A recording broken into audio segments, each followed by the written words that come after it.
out there, and welcome or welcome back. My name is Carly. This is my grocery adventure, and we are joined today for the first time, hopefully of many, by Kathy Draeger. Kathy, so glad to have you on today's episode. Welcome to my grocery adventure. Thank you, Carly. I'm excited to be here. Oh gosh, Kathy was telling me that she is a fan of the podcast and has really enjoyed some of the other guest stories. And I'm right there with you as far as like the what people are willing to do to come on and just share, like, here's what I went through, and all you're doing, seemingly small thing, is just tell your story. And then what I hear from people who watch the episodes is that it's really not a small thing to get to listen to, like, kind of the behind the scenes play by play. So for everyone who's appeared on an episode, and Kathy today, thank you for taking the time to sit down and share what you're going to share, whatever that is. Whatever that is. But, the humans and storytelling probably has a 300,000 year history. Mm. And so it's just so interesting to hear the stories and the places that you've chosen to highlight those stories. I don't think we get to hear those every day. The Yeah. people, their backgrounds, their whys, Yeah. like WHY, Hmm. whys. Hmm. Um, it's just been, it's those delightful stories. I actually feel like what you're compiling is a love song to a lot of these rural places. Oh, And I am enjoying listening to that love song. oh, that's what it feels a little bit like, a love letter to the human condition of, like, not having any idea what's going on and having to make the best of it. Like, not having some big plan, or I don't know where all this is headed. I just know that I feel like this is the best option I have right here, right now. And that's what we keep hearing in the episodes, is like, that's really all we ever know, is what feels the most right here, right now. So right here, right now, there's nowhere in the world I would rather be than sitting here about to get to hear the beginning of Kathy's story. Like, where does a Kathy Draeger come from? Where were Yeah. you born? Where'd you grow up? What was that like? Let's start there. Jump right into it. So I was born in Minneapolis, Minnesota. I was um given up for adoption at birth from a very young woman from rural northwestern Minnesota um who made a hard choice to give me she was a teenager, made a hard choice to give me a better life, and I was adopted by very loving, imperfect people. And so have had a good, rich life experience as a child and growing up. We were in Minneapolis just for a couple years. And then my parents moved quite a bit with my dad's job. So moved every 2 to 4 years. Um, and mostly in rural places. I spent most of my growing up years in small towns and first in farming communities in southern Minnesota. And then I graduated from high school in Silver Bay, Minnesota, which is on the north shore of Lake Superior, and is a mining and taconite manufacturing town. And so I lived in that town until I graduated from high school. Um, and that was in itself was just an incredible learning experience, because while I was there, the taconite plant, was going through a lot of changes, and the union eventually would be more or less busted, and people were losing their houses, and the population of the town decreased by about, I think, about half at that point, when from in the 3,000, in the mid 3,000 range to the, probably 1900 range. So dropped about half the population. And some of the people that left and lost their homes were my parents as well. So it was just an interesting piece of American life that I don't think many people of my generation have seen. Like that kind of economic. I mean, I know, other places, Detroit, there were other manufacturing communities that similarly struggled. But it was just a very interesting to be walking to school and there'd be another house boarded up along my way to school, which I think many Americans, at least like I said, of my generation, haven't experienced necessarily firsthand. Mm, wow. So, but Silver Bay, Minnesota, fabulous place to grow up. Couldn't be more beautiful. I can still remember the smell of the fine soil and the pines in the springtime and right on Lake Superior. And we made good use of outdoor time, ice fishing and, you know, playing in Lake Superior and doing good stuff. So it was a Sure. very good place to grow up. Yeah. Gosh, like what was that like to move every couple years as a child? You know, um, it really didn't, I don't think it impacted me that much. I'm a pretty adaptable person, probably a mix of extrovert and introvert. I do well being reflecting. I do well. I enjoy talking to people. Both of them refuel my jets. So I didn't struggle with the moves that much. Maybe they came at good times, in terms of like development. But yeah, no, it wasn't too much of an issue. Yeah. Wow. No. Well, that's a blessing. Because yeah, Yeah. I don't know if I would have been built for something like that. Did you grow up in the same school? Like the same school K through 12, the same house 2 through 18.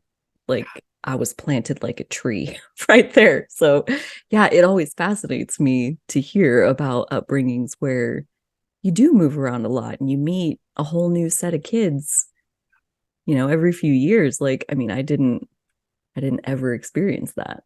Yeah. Just the No, one I, time, I I guess. did, and I do have friends from all those eras of my life. So I'm lucky Oh, that, like, from the time I was up till fifth grade, I still stay in contact with a friend I had in that era. In my middle school, I got invited to the class reunion for that middle school. In my high school, I Snapchat my friend from high school every day, 365 days a year. So at least I'm able to maintain some attachment, but I will say it's funny. Um, Last night I talked to my daughter. She drives to her job at 6 o'clock in the morning. So she gives me a call when she's driving on Wednesdays. And I was like, I had a dream last night. And she's a mental health professional. So her journey in this rural place related to a rural grocery store led her to be a rural mental health. She's just finishing her graduate studies to be a licensed counselor in rural mental health. And so I was like, I had a dream last night. I had a dream last night that I had a home and it was on the edge of this farm and there was a field and there were these deep erosion gullies. They were so deep, I was afraid if I fell into them, I'd be harmed. And then I was telling her about the little house. And I was like, all my dreams involve houses. And of course, she's like, so tell me about that. What is that? What is all those dreams about houses about? And it's like always looking for that home. I'm always looking for that home that, like you yeah. just said, like I'm rooted like a tree. Like Yeah. I haven't really had that Yeah. like, and that searching for that home, that kind of archetypical home. This Yeah. one, it was like sunny, but it was so old. And it was like been abandoned farmhouse for like 25 years, but the windows were intact. But I was like, oh, this is going to be cold in the winter. So You anyway, remember thinking that like in your dream? in my dream, I remember thinking, this is going to be cold in the winter, which makes me wonder if I was like cold in my sleep, to figure into like influence my dream. But I have a lot of dreams about homes and being inside homes and what Oh, they look like, or driving past homes and trying to look into homes. So that might be, if I was going to psychoanalyze myself, I would say let's start if right there's there. anything about moving, that might be it, is Yeah. my dream life is full of homes. Well, So, yeah, I mean it takes time for roots to grow. yep. And if you keep repotting the plant every little bit, the roots are in shock every time you do that. Like I'm talking plants, but like humans Right. are not much more complicated, Yeah, you know? yeah, yes. And so I'm going to write down a word so I don't forget to say this.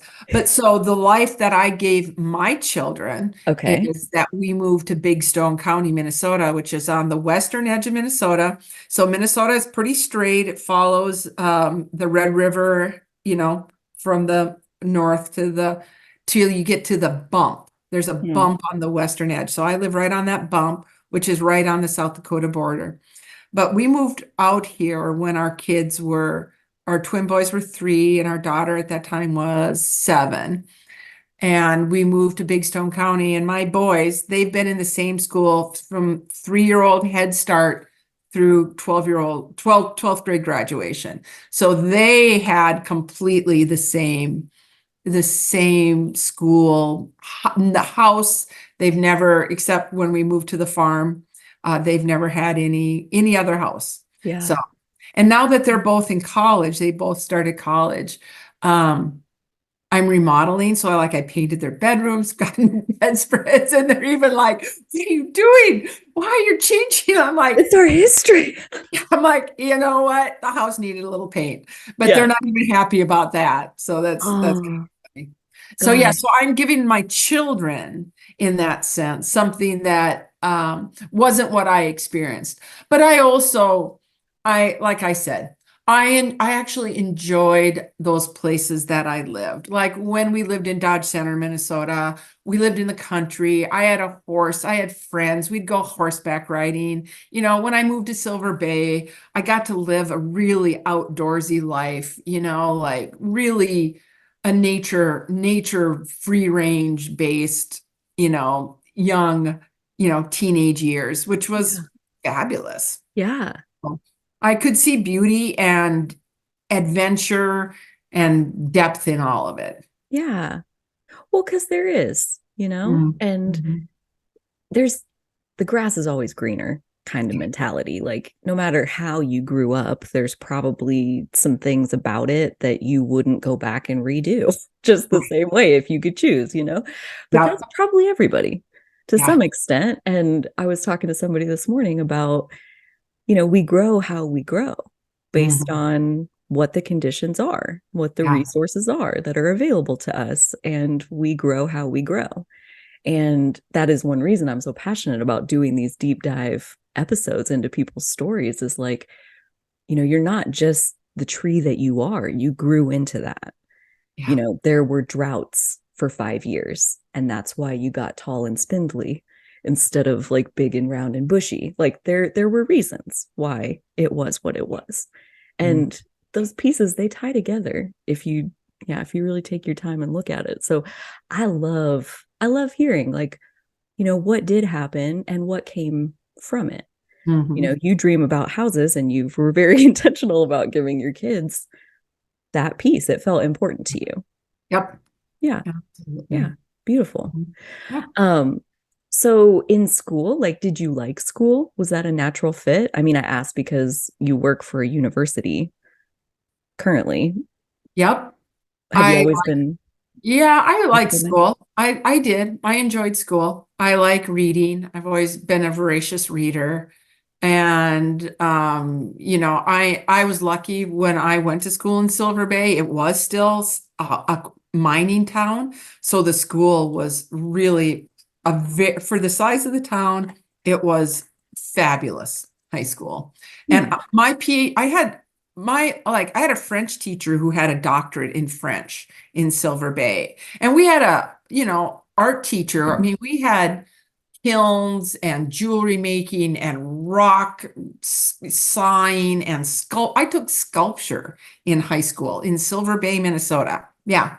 And so I spent like my senior year just taking a whole bunch of art classes. And I went into the sciences and I think I'm drawn to the sciences, but I am so grateful for the arts education Yeah. and the language and the literature that I learned in Silver Bay, Minnesota. And Yeah. so I did fine in school. And then when I got to college, um, I would say that if I struggled in college, it was because I got lost in the system. So I was a first generation college student.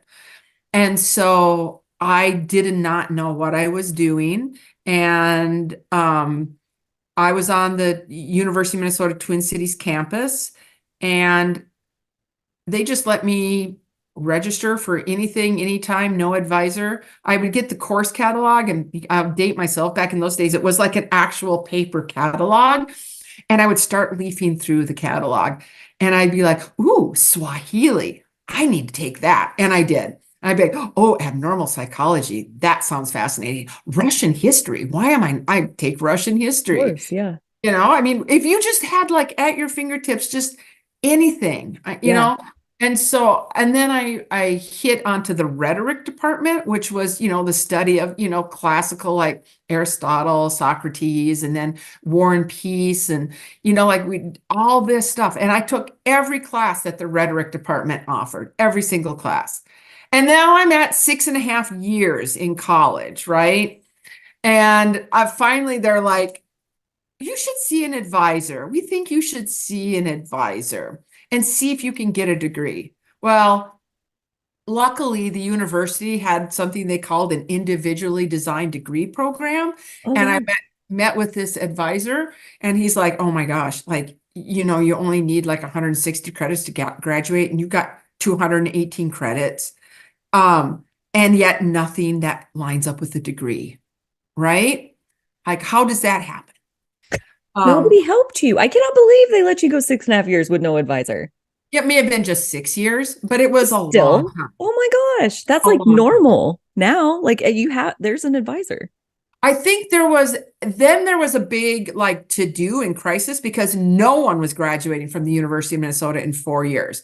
And then it became like a scandal, like what's happening to all these kids? Like they're going to school for 8 years, to get an undergraduate degree. Oh my And gosh. then the university like kind of got on the ball and started taking care of people like me. I had good GPA. I just had no direction. Yeah. And and it wasn't like I mean, I loved taking classes, but at that point, my parents didn't have any money, not even like here's $20 to fill your gas tank money to Hmm. support me. So I was like working 3 jobs for the first couple of years, and then I got a good job in the soil science lab, Hmm. that really helped me, to be able to like eat and have a roof over my head. So it wasn't like I was a trust fund baby who had no direction. I was working darn hard to pay my tuition. At that time it was quarters even. Mm. So, but I met with his advisor, and he looked at my everything I'd taken. He's like, you know what? We're just going to make an individually designed degree program for you, and it's going to be called Life Sciences and Rhetoric. So that is what I ended up with as an undergraduate degree after 7 years. Took 7 years. For 7 years. Yes. Yep. Wow. Hmm. A life sciences and rhetoric degree. Yes. You Hmm. might be the only person in the whole Yep. world with Yep. one of those. Yes. One of a Because kind. what I had done was I knew what the prerequisites were for medical school because I was on my way to medical school.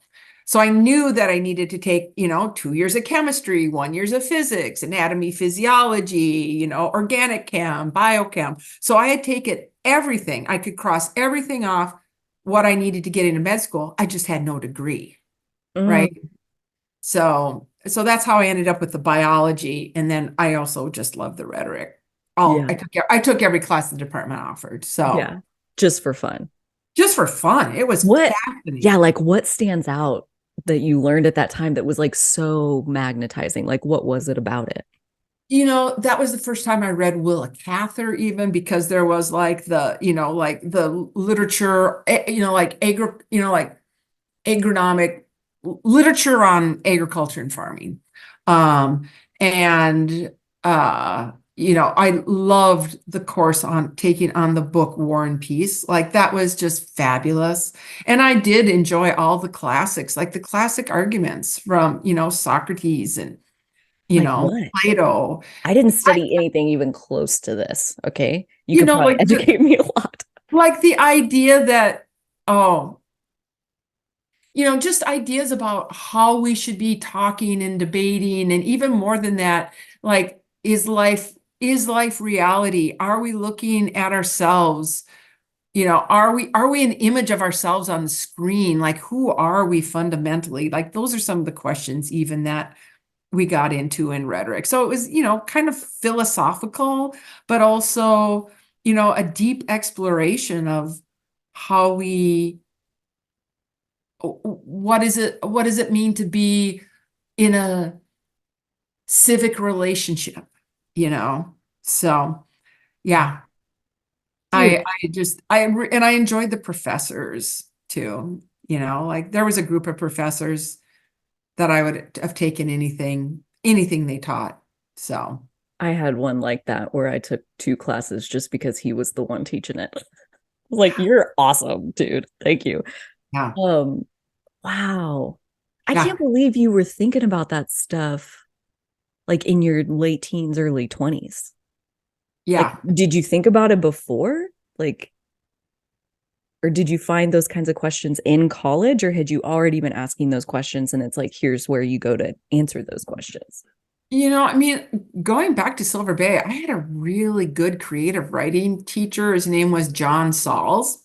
And ironically, from Silver Bay to um, Big Stone County is about 320 miles. Like, Silver Bay's on the northeast. I'm on the kind of the central west. Mhm. He is also here in Big Stone County. So he retired here to Big Stone County, and then we bought my husband's family farm here. And when we ran into each other, we were like, "What?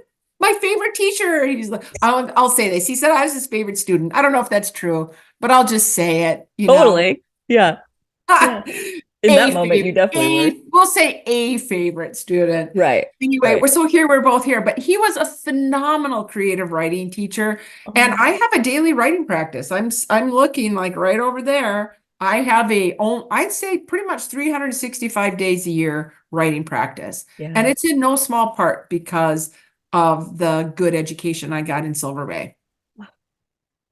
When you say writing practice, is it like journaling or like creative writing, like stories and stuff? Both, Both. both, Mm. yes. Hmm. Dude, that's awesome. So, like, your whole life you've been doing that? Yeah. Yeah. Mhm. Oh, Yeah. I'll bet you got Used a to whole keep bookshelf, I have, yeah, I have a couple tote. bookshelves. I have a tote and it's wrapped with tape and it says open in the event of my death. Oh my gosh. Because Nobody else. there's stories in there that my children shouldn't read till I'm gone, right? Oh, good for you for letting them out, even though you don't want anybody else to read them. Yeah. Good for Yeah. you. You Yep. know, No, my kids can read them when I'm gone. So, I won't care then. Yeah. It'd be yeah, okay. that's right. Yeah. Oh my gosh. Wow. So, okay. So, first generation college student, was there any question in your mind that you were going to go to college? Mm. I don't think I was particularly encouraged to go to college. No, I was not. I heard some of your other guests saying, "Oh, there was no question I was going to college." That was not the case in my family. Did you get pushback on your desire to go to college? I didn't get help. It was more just like neutral, like do what you Yes. want to do. There were no college site visits like, I did with my kids. There were no, let's go check out a couple colleges. There was no applying for, there was no help in applying for college. Um, so Hmm. I would say it was just pretty much, oh, that's interesting. Is that what you think you're going to do? No particularly positive or negative um, approach to that. Mm-hmm. Yeah. So, yeah, And for you, like, was college just something that you always wanted to do? I mean, I did not dream about going to college. I did not dream about what I was going to do or be. I think I had a pretty limited view of what I would do. Um, I think there was just very few options. I wasn't going to keep working at the Dairy Queen, which is where I was working. Yeah. Yeah. Not this. And so college was like a thing you could do. And so I did it. Mm. I went to the closest college to my small town, which was I was in Silver Bay, and there was one in Duluth at University of Minnesota Duluth, and I went there for 2 years. Um, and I mean, again, I did enjoy it. I enjoyed it. I Yeah. loved it. It was a good environment. Like once I was there, like I did work very hard. I was working 3 jobs. I was working in the school cafeteria, you know, schlepping lasagna for the kids and living in the dorms. Yeah. I didn't live in the dorms. I rented a room in a house off campus. I worked for a restaurant where I waitressed, and I read to blind students for the state services for the blind college students. So I was working 3 jobs to pay my own rent, buy my own food, and pay my own tuition, Mm. even as a freshman in college. But I love the classes. I loved the coursework. I really, it resonated with me. Yeah. The learning. I probably always loved learning. Yeah. Yeah. Mhm. So 7 years. Now you've Mhm. got your life sciences degree and your Yep. rhetoric degree. Mhm. And then what? Like, it sounds like they more prompted you, like, hey, let's get a degree out of this. Yeah. So, like, where was your head at as far as like what you were going to do next? So I had a pivotal moment when I was 21. I applied as an undergraduate, obviously, since I was an undergraduate till I was 24 or 25. Um, uh, I applied for a job in the soils lab, soil microbiology lab, and I went in to interview for it. I'm sitting in this, Borlaug Hall, named after, Norman Borlaug, who won the Nobel Peace Prize for Mm. the Green Revolution. Anyway, I'm sitting in third floor Borlaug Hall, second floor, and with this professor. He interviews me. He's like, "Well, I've got 2 candidates. You're both about the same." You know, he said, took a coin out of his pocket. He said, "Call it, heads or tails." He flipped the coin. I called tails. He's like, "It's tails. You've got the job," he said. And that job changed my life. Is that really how he gave you the job? That is really how he gave me the job. That is really how he gave me the job. Yes. But here's the thing, Carly. I always win. No, I'm knocking on wood, but I always win coin toss. Oh, so, wow. so he didn't know it, but I got a thing with coin tosses. Like I'm Yeah. good at coin You're like, tosses. I got this. It's in the bag. Coin Tails. toss. I can do that. I can do that. So, Seems good to um, me. anyway, yeah, so I started that job, and now that probably having that good job, and it was a good community. I had a community. I had a desk they gave me space. I had my own desk Mm. for an undergraduate in who didn't know what she was doing. Like having a place in this academic setting that was mine, and the other people who worked in the lab, they were from Jamaica, Uganda, China, Ecuador, Colombia, a guy who was formerly like a railroad roughneck in Nebraska who decided to change his life and get a degree. And um, you know, we were such an interesting group, and we were kind of tight. It felt really good Oh. to be part of that, like soil microbiology lab and community. We had lunch together, like we had a place we'd sit and eat our lunch. And so it probably didn't incentivize me to scream through my undergraduate degree because I Mm. felt like I had a good job. I liked the job. I was doing experiments. My boss encouraged me to write so this I have to tell you, his name was Dr. Peter Graham, and he was from Australia. And Dr. Graham encouraged me as an undergraduate to write an undergraduate research opportunities grant, which was um, it was something like you could pose some research and you could do research. They would pay you your salary and they would give you like a generous lab supply budget. So I wrote up a soil microbiology experiment and research I wanted to do, submitted it, and it was awarded. And that just doing that changed the entire trajectory of my life and my career because I could have an idea and I could write it on paper and I could get it funded and I could do what I want to do. Like I don't have to find a job, have a boss tell me, hope it's what I like, blah, blah, blah. I can like come up with the idea, fundraise for it, and do it myself. Um, and so just that like aha moment Mm. was just really foundational, and I've used that my whole entire career. It's partly why I do the rural grocery work, right? It's how I do the rural grocery work. Yeah. Um, is because I'm like, this is a sector that needs attention. And you scan the landscape till you find someone whose values align with yours, and you articulate the need and what you can do and how you're going to do it. And then they like bless you and you get to do it. They write you a check. Yeah. They write you a check They and they collect your say, reports. yeah, that's Yeah. right.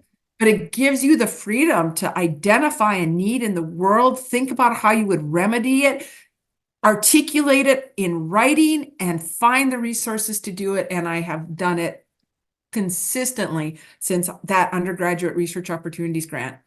And then just one more vignette about that. Oh, So I was in this community of graduate students, and the guy from Nebraska, who, who he and I would have, we had really like arguments. I was super liberal, progressive, out protesting on the college mall for whatever the issues were of the time.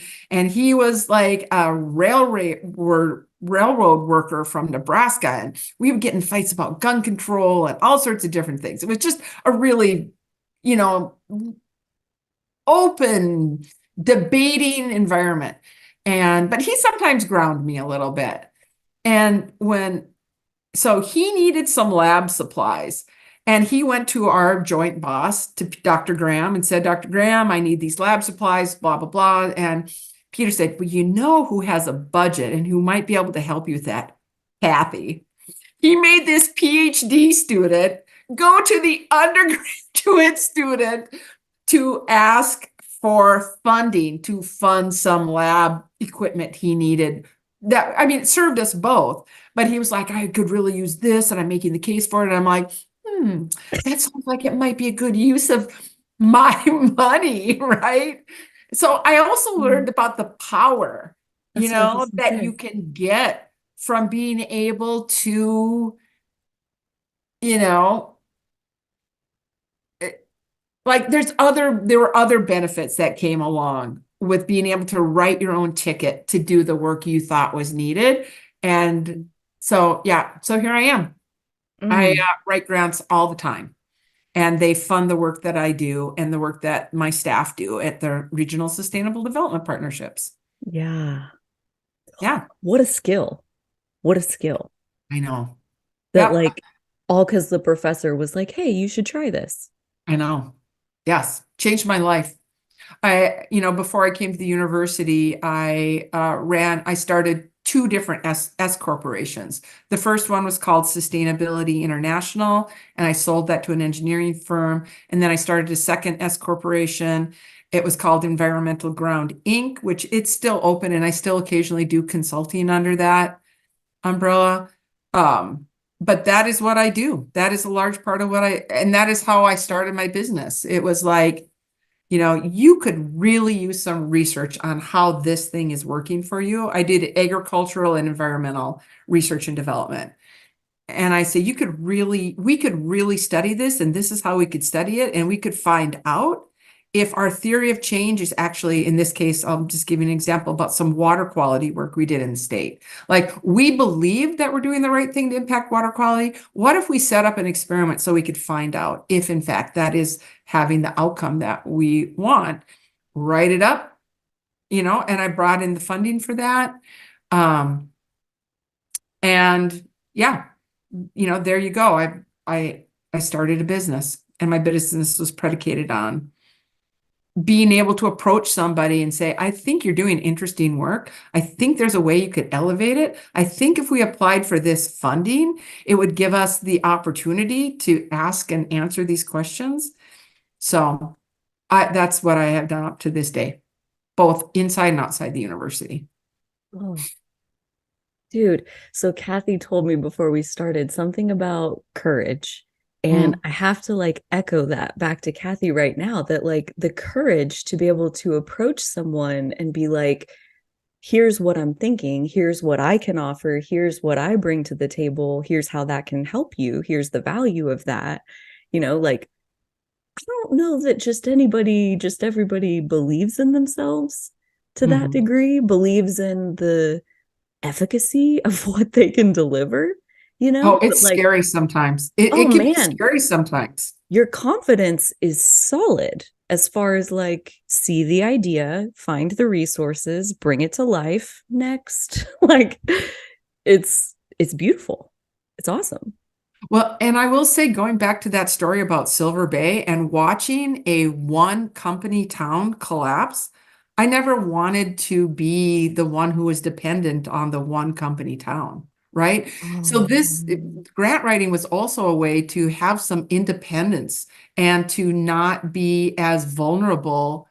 Like, I wasn't depending on just this one job to keep food in my kitchen and a roof over my head, because, like, I could bob and weave, yeah, and I could insert myself into many different places so that I wasn't economically even dependent on like one thing yeah. as my source of well-being.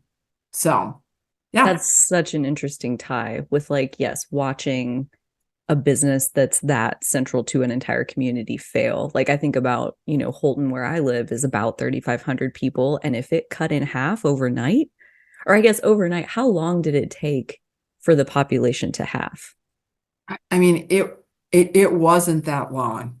It really wasn't. I think people held out for a while, but when reserve mining closed, I think there was quite an exodus. Mm, So, I think it happened I mean, I was a kid, so it's, kind of hard, but I mean, it felt like months. yeah, yeah, Yeah. fast. Wow. Mhm.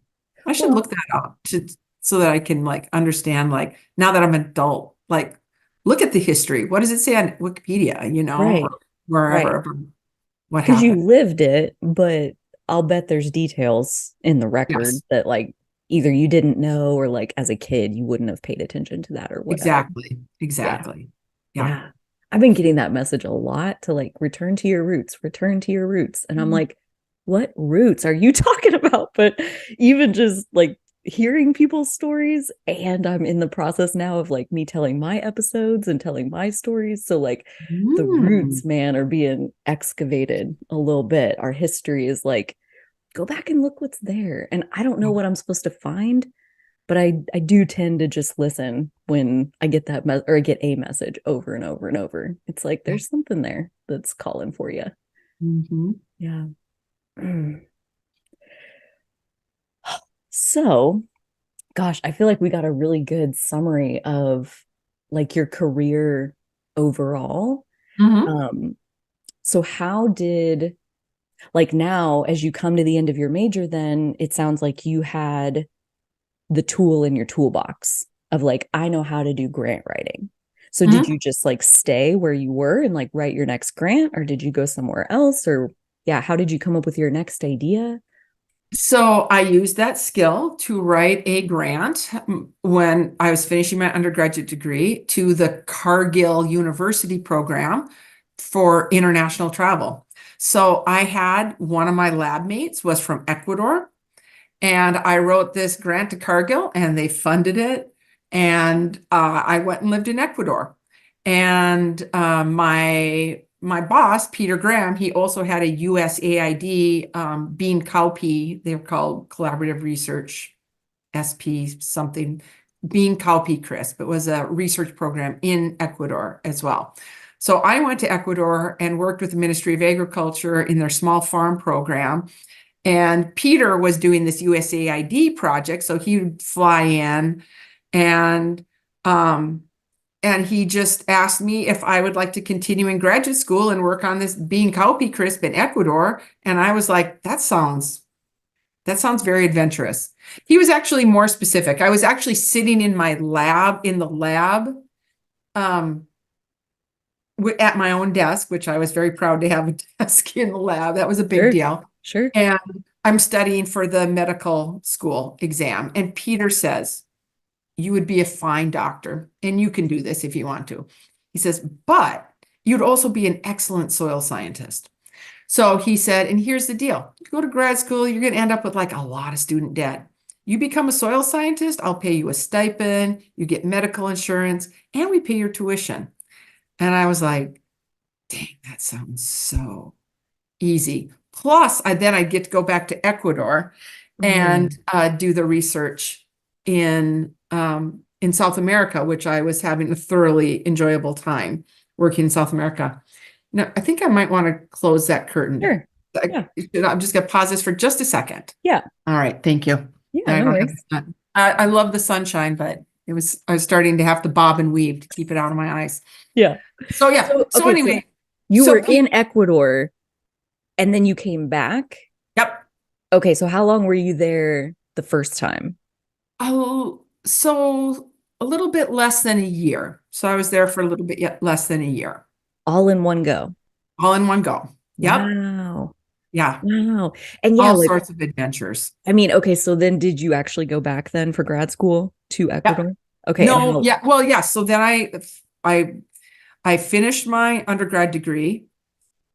Peter Graham hired me as a research assistant. I was accepted into graduate school. I actually took my graduate, GRA exam in Quito, Ecuador, and did perfectly fine considering, you're kind of an unusual situation to take it. And yeah, so then I started graduate school and I did go back to Ecuador, where I did my field research for my master's degree. how So long were you there that time? another year. Okay. Wow. Yeah. That's so cool. What was it like to live It in was Ecuador? fabulous. Just fabulous. A Yeah. very different culture, right? Yes. Yes, it was. I hope it still is. I think there's a lot of homogenization happening, but when I was there in the early 90s, it was still, there was no McDonald's. There was no, like it was still its own place with its own, Yeah. it hadn't been westernized at all yet. So it was delightful. Yeah. It was a very good experience. What was I your favorite thing to do when you went out? dancing.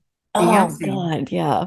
Oh, I learned how to dance with very handsome, I was young, they were young. We spent many nights with dancing and having parties and doing Oh, all the things that a college student should do. yeah. It Really was made the most of it. really, really delightful. That's Yes. amazing. And I would say dancing was probably the absolute best part of it. The research was fabulous too. The research was just really interesting. I was looking at production of edible dry beans, which they've been doing in Ecuador for over 6,000 years, right? So, and the experience, one of the experiences I had there was an experience that stays with me to this day, which is I'm standing in the Ecuadorian Andes, the Andes Mountains, and working with people who've probably been growing edible beans this same way for well over 6,000 years. And thinking, if the whole world collapsed, like these people's lives wouldn't necessarily change. And I Yeah. compared it to like agriculture in Minnesota. And I was thinking, like, the feeling like they have a kind of resilience and knowledge that we don't even like. We might look at them with, their planting techniques. It's planted by hand, cultivated by hand, and but they also have a resilience that we don't have in Minnesota. And that's really informed some of my work to this day. Like what asking myself over and over again, what makes agriculture and food systems resilient? What is it that makes these systems resilient? What have So what have you learned? I'm still learning. I am still Sure. learning, but rural groceries are part of it. We need to have diversity. We need to have diversity of access, diversity of scale. That's why I am so committed to keeping rural grocery stores open and running. In Minnesota, we have 250 rural groceries in communities with population 2,500 or less. And that's kind of the segment that we focus our attention and work on, are that scale of store. Um, and I have said we have to have these stores hang on. These are such assets dispersed along the landscape. They are the food access points in farm country. Right Mm, now, those stores serve as the end point in a global supply chain. Like it might be an apple from New Zealand that's flown to California and shipped to Minneapolis and then shipped to, Big Stone County, Minnesota. So right now they kind of serve as that endpoint of a global food supply, but there's so much resilience because it could also be the front door to a local and regional food supply chain. mhm.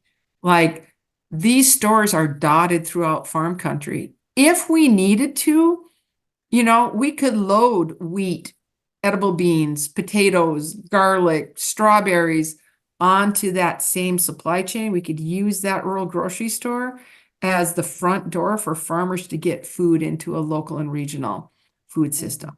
We could Mhm. basically, reverse the supply chain if we need it, as long as we can keep these assets on the landscape.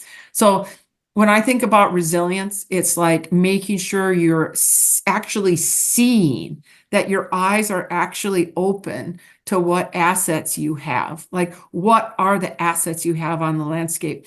Making sure you are really clear-eyed and see them. I mean, I look at our little grocery store in Clinton, Minnesota, population 400, and it is such a valuable asset. It's a private company.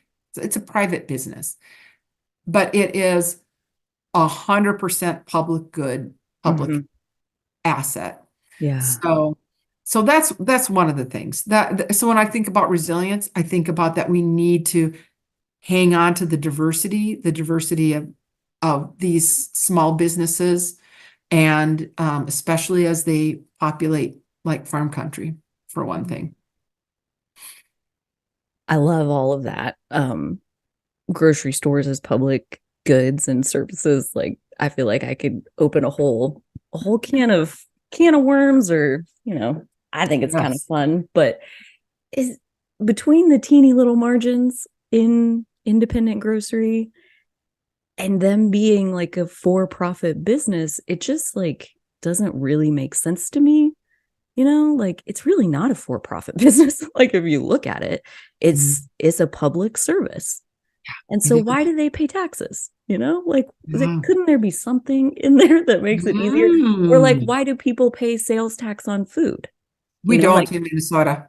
There is Kansas no. is phasing it out, the state tax, but there's still federal tax. So I assume you still pay federal tax, federal Not on sales. our, not as a consumer. I go to the grocery store. The only thing I pay tax on is candy, and I think like toilet paper, paper towels, like, but you don't Mm. pay tax on any food stuff. But Food, pop, yeah, I think we do pay tax on pop, or as you may say, processed soda. foods.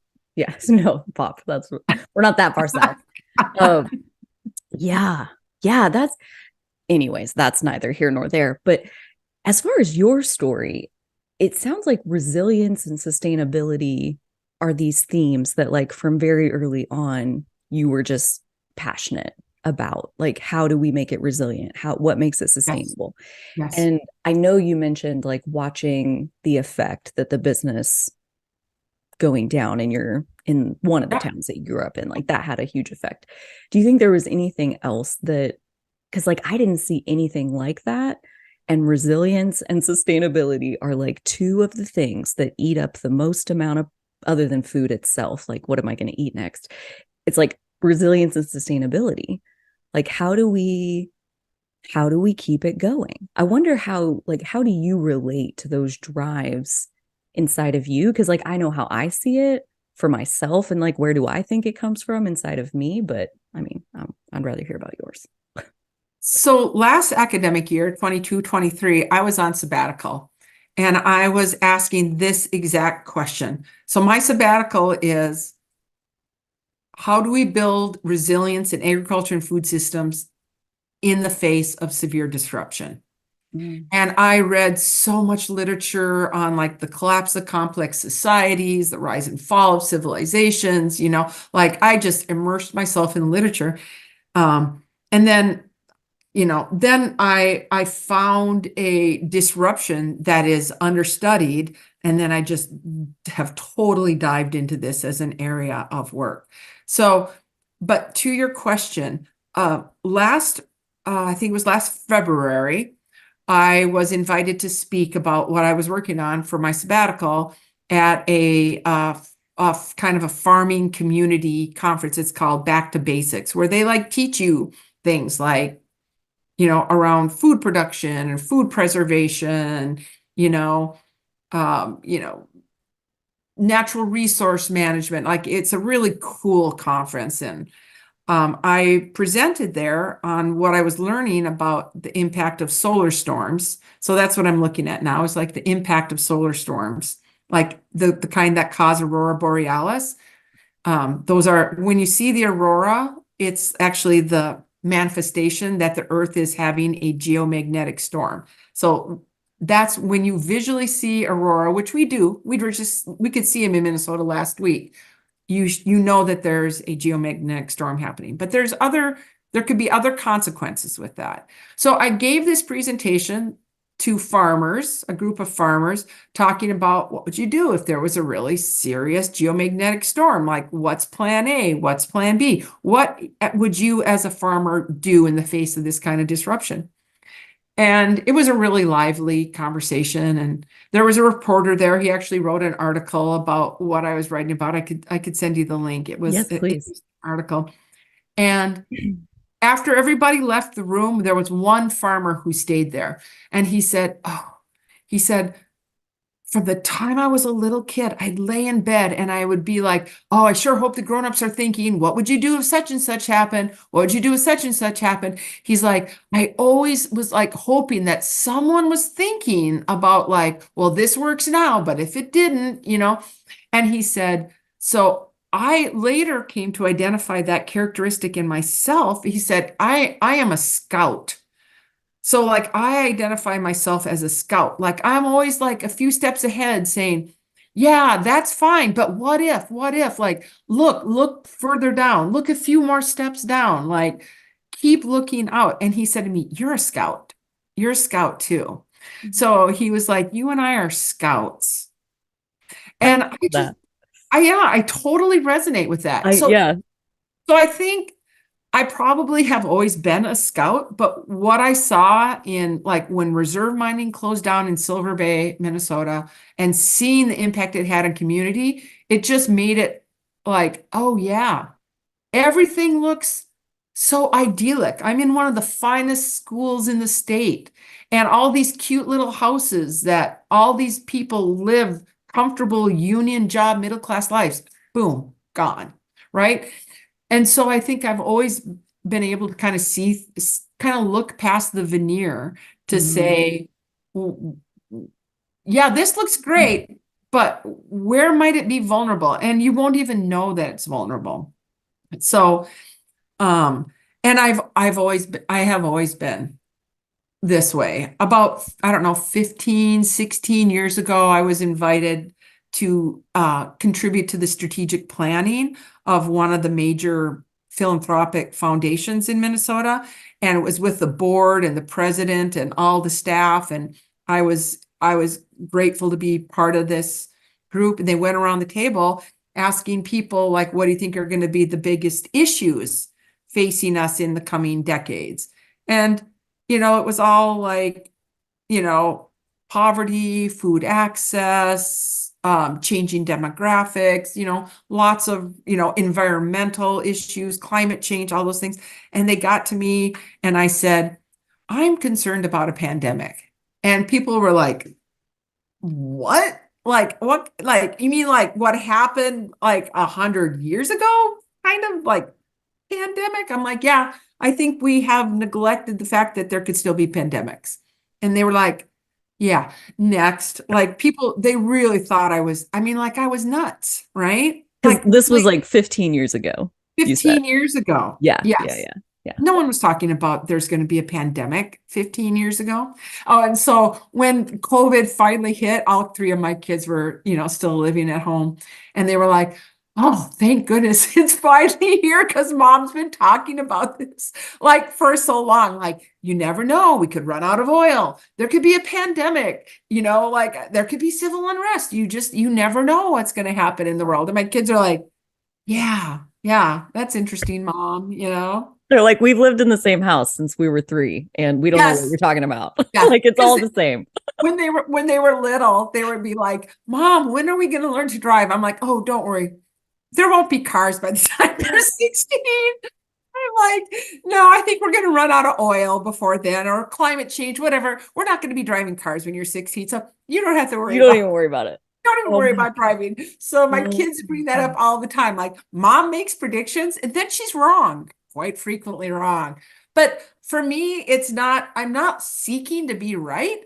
I'm seeking to say, what what else is beyond the veil of this world that you're not understanding or seeing that could make it more vulnerable than it appears on the surface, Yeah. right? Like what else is out there in the Yeah. world? Yeah. So Yeah. yeah, that we just aren't paying attention to. And there's a lot of them.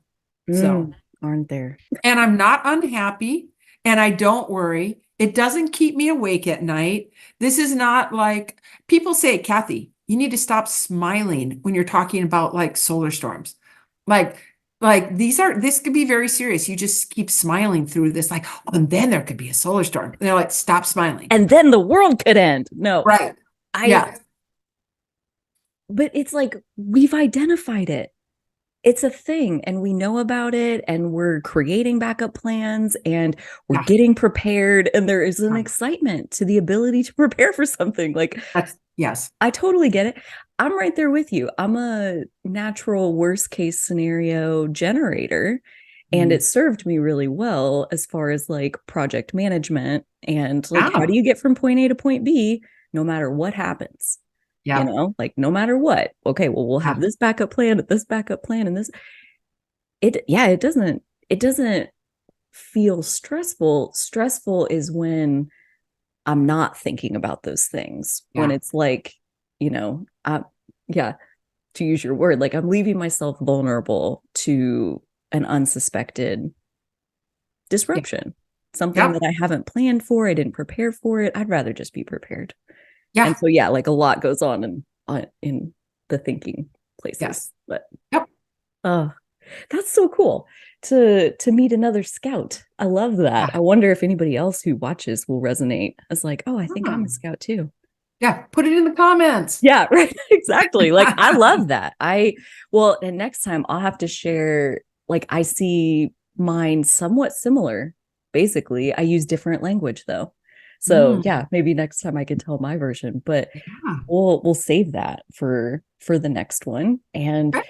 come back and hear some Okay. more. I would love to hear just basically anything else, more pivotal moments, more right place, right time, Yeah. where we can't plan to put ourselves in a certain situation. And yet life will put us in the right place at the right time. Like, probably one of my best examples was me running a grocery store in the COVID pandemic. Like, Yes. how did that happen? How did Yes. I get here? I ask myself that question like regularly. And yet, kind of like what you're saying, like, stop smiling. It's the end of the world. Like, I was born for this. You I was were. made for this, for You like were. extreme disruption. And I Yes. am the calm. I am Yep. the eye of the storm. And like Yep. everything around me is changing. And it's like, great, the world finally makes sense. And Yeah. like, it felt like what I live all the time, now everybody's living it. Of Yeah. like, the shit could always hit the fan, but the shit actually hit the fan. And at least now we're all on the same page. And I felt prepared. You Like, were. you do the best you can and you tell the truth. And that's like all you can ever do, you know? Those were the only tools I had. And that is when you and I met Yeah, yeah, yeah. because I started following you and I just so appreciated. I hope you have those videos archived. You were giving us daily updates Yeah, yeah, on what was happening. And I was learning so much from you. It was so what you were doing, you were on the vanguard and your transparency and what you were doing to keep the grocery store open and everything that was unfolding at that time. Uh yeah, I really I think I did ask to have your videos downloaded mm, so that we could have them archived. I think we have them archived someplace, but that was super valuable. And yes, I can see that you didn't lose it. You did not lose it during that time, and you actually went very public with what the challenges were. yeah. Yeah, I remember, I think you were out of ground or you were having to limit people to like 1 pound of ground beef Lots per of week. things were And I'm limited. like, dang, don't you have more cattle per capita than people, which you do, It's a right? processing limitation. I The know. bottleneck was processing. So yeah, I mean, Processing. on all the things, milk Yeah. processing, egg processing, like they've got producers dumping milk on the grounds and the grocery store shelves are empty, all Yeah. because the processing plants are already running at 100%. So when you drink all the milk, we can't bottle more any faster than we already are. So yeah, it was so funny. The reason I was doing that was because I was on the front lines. And even though the store wasn't open to the public for very long, like we were open to the public maybe like 5 days of the pandemic. And it was full on chaos inside the store. And somebody was going to get hurt.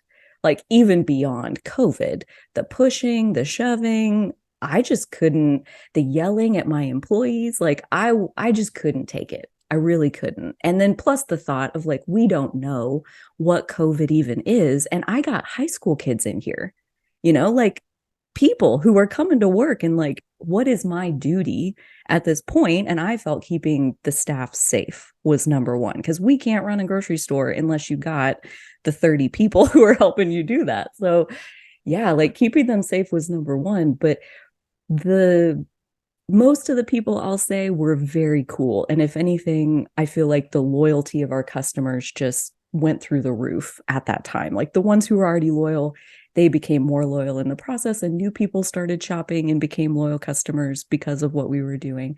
But we got a lot of pushback for the choices that we were making. And like the first day I did the live stream was the day I put the limit on milk. And the first customer who caught me and was telling me about it, I did the first live stream because I was like, okay, it's not personal.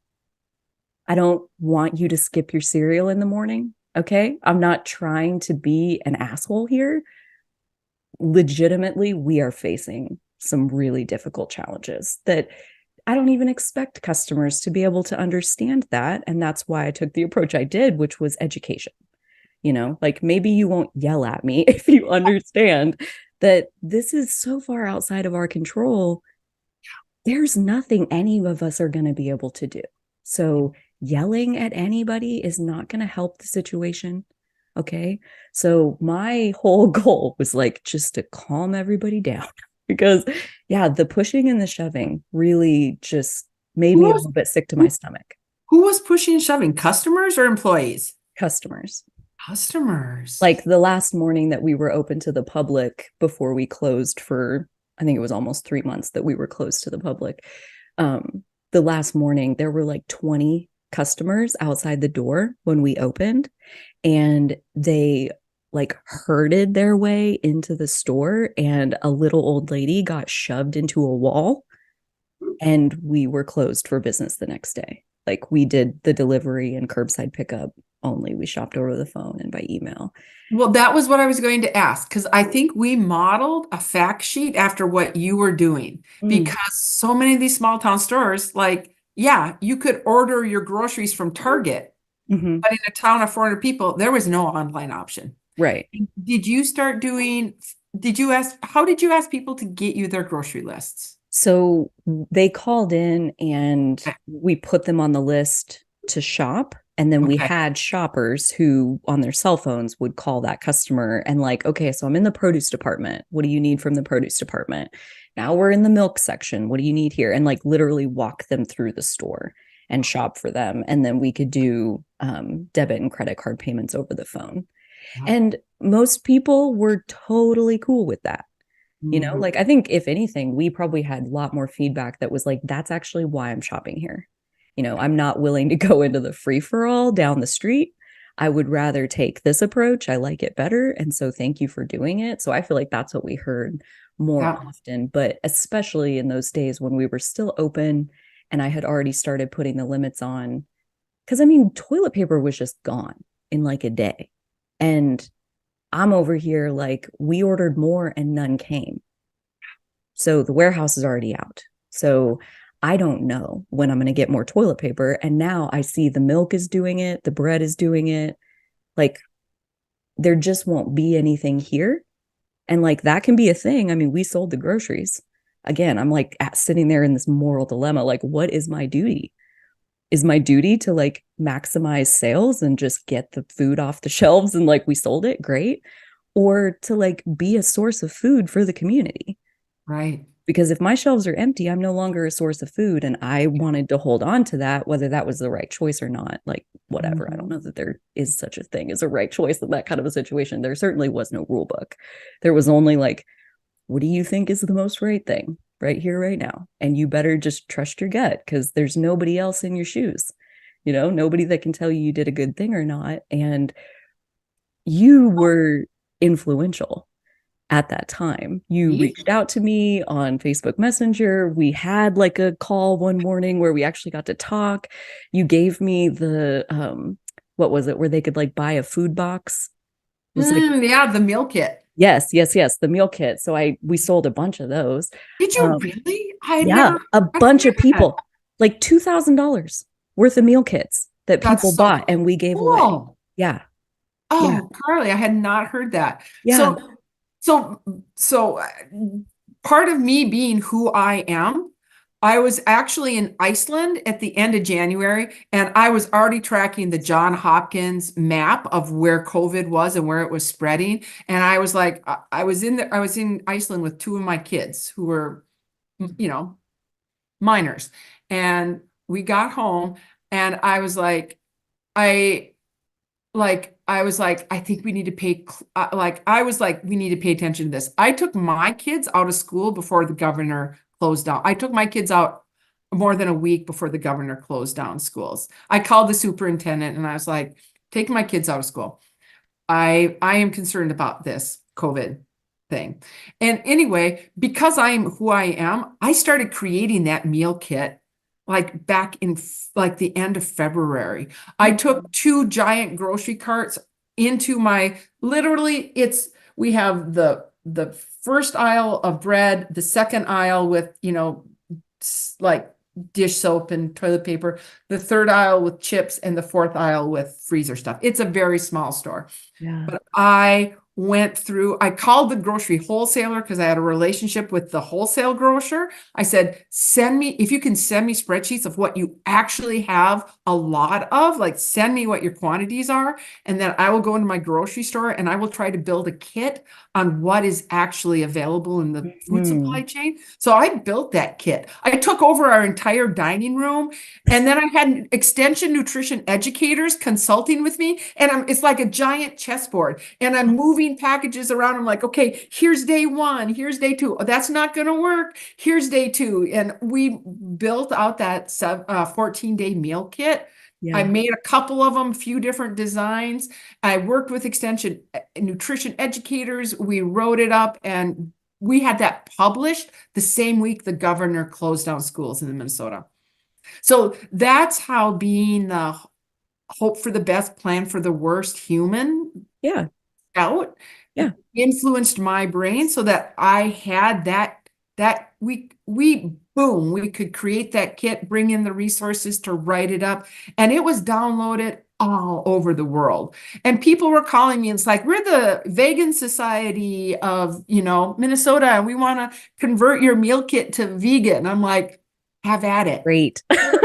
Go for it. Yeah. Do that. That is a Oh great my idea. gosh. Take it, cut it, That's paste it, so use it. amazing. So to hear that you actually, like I sent you that, and you actually had people who bought those kits, that's really cool. And I think it was needed at the time, and it's not needed now. Although, I mean, if you watch the news, it appears there's another respiratory virus emerging in China right now, Mm, So, people are kind of like getting a little nervous again. But like I felt like that was an idea whose time came and went. The meal kits. mm. Like we don't need meal kits anymore because we don't need to quarantine. We're not quarantining. We didn't know what we were doing at the time.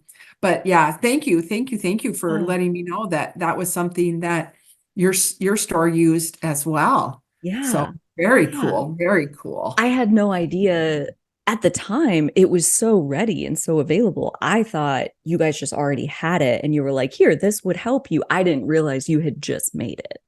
That's Just amazing. yeah. That's amazing. Yeah, And yeah, like see, again, I should stop smiling when I do this, but it was fun, it was right? fun. Like I'm weighing, like, because it's an intellectual exercise. Like I'm Mhm. weighing boxes, like, okay, we're going to need 3 boxes because we don't want them to be more than so many pounds so that Yeah. people, you Yeah. know, that kind of thing. So Well, yeah, it's like a puzzle, you it's know? like a puzzle. It's Yeah, like a puzzle. Are you a big puzzle fan? I am a huge puzzle fan. Yeah. Yeah. Yes. I get down on a puzzle too. And that's kind of why I like it. Like if it's repetitive, if it's like I already know what to expect, I just am bored and restless. And so I'd rather venture out into the unknown and like have to live on my instincts and stuff. So and just respond to like what pops up. Um yeah, and hope for the best. Like you said, like Yep. really all you can do. It's Yep. all going to land how it lands, no matter That's right. what. And the Yes. projects that we do along the way, making the 14-day meal kit, live streaming every day, talking about what's going on, like the things that we do, I think are mostly just to give ourselves a sense of purpose in the middle of the chaos. Like, look, I'm Yep. doing something. What else can I be doing? Nothing that I can think of. And I'm doing the only thing I can do. Yeah. And at that point, like, you Mhm. got to let yourself off the hook. Yeah. Yeah. Mm. Mm. Good times. I actually want to good times. I actually want to do like a panel discussion on the COVID-19 grocery experience and have like you would be awesome on the panel.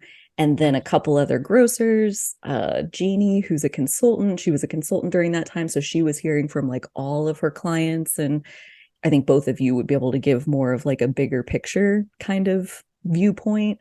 Um, but yeah, to like kind of have all of us on the discussion and like talk about like what was that like and what did we learn and what changed for the better, maybe, because I think there are things on that list where if COVID hadn't come through, that would not have changed. And it's a good thing that it did. Yeah.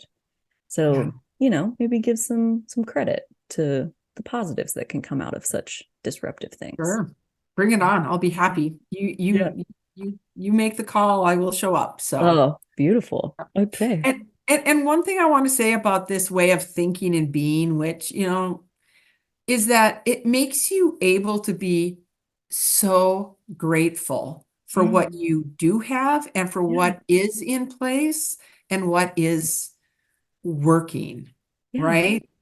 And so, I live in Minnesota. It is very cold, and I'm grateful that I have a warm home. I'm grateful that I have a ribbon of highway that I can drive down. And, like when you see things as, you know, just because it makes you less likely to take things for granted Yeah. and to be grateful for what is around you if you recognize that that's not a guarantee, right? It's Right. not a guarantee that there's toilet paper, milk, ground beef on that shelf. That's not a guarantee. You think Yeah. it's a guarantee, Right. and you might be angry if it's not there, but there's no guarantee. Yeah.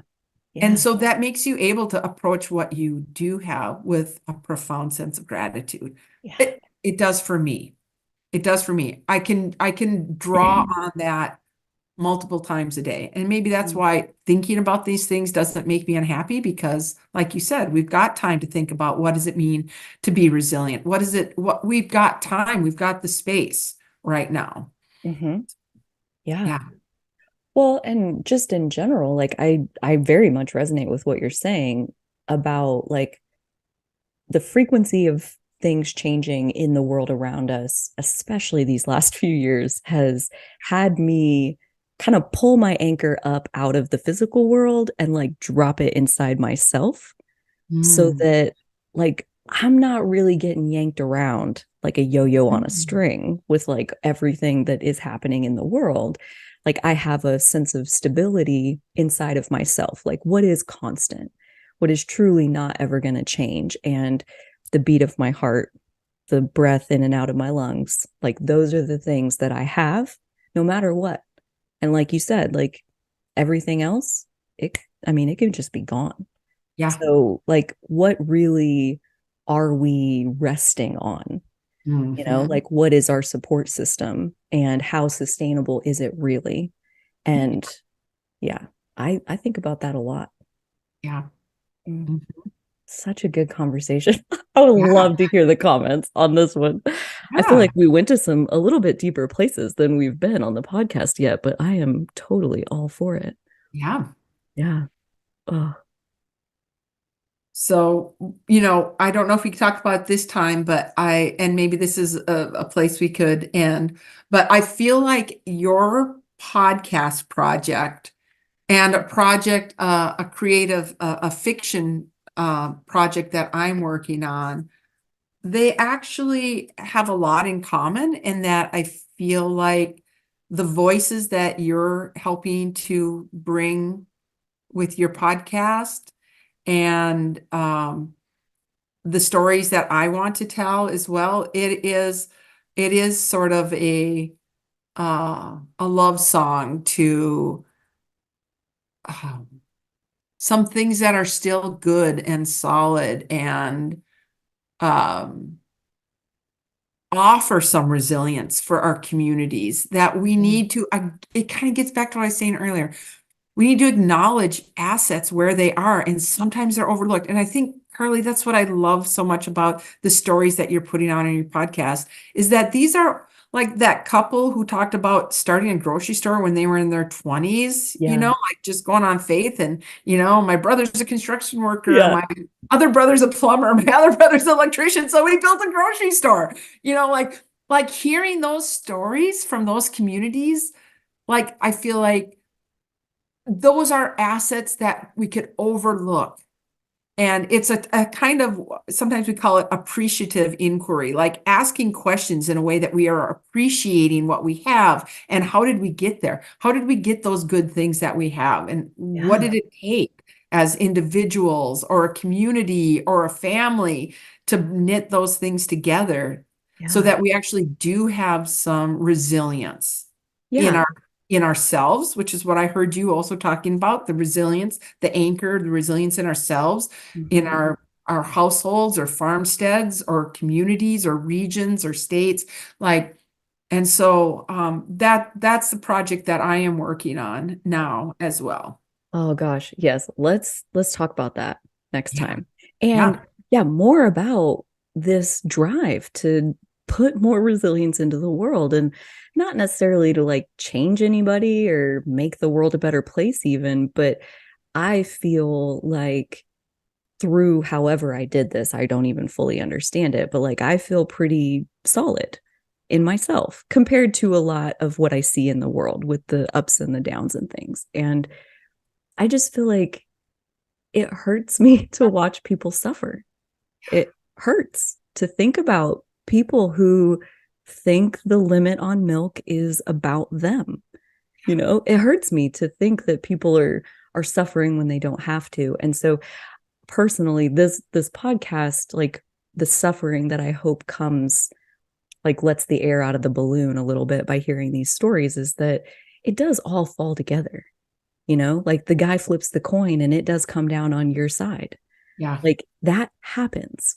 Mhm. And I feel like in the world, there's like one of two things. Either everything is a dumpster fire, or there's only like the highlight reel of like the Instagram life, like the cars and the boats and the things. And it's like, where are the real people who are just good-hearted people, and they're doing what they're doing not for a round of applause, but because they took over the dining room and they worked it all out and they had fun doing it? Like, these people exist. I know they do. I've met them a lot through the grocery business. There's a ton of them. When you get into grocery and get plugged into that network, they're everywhere.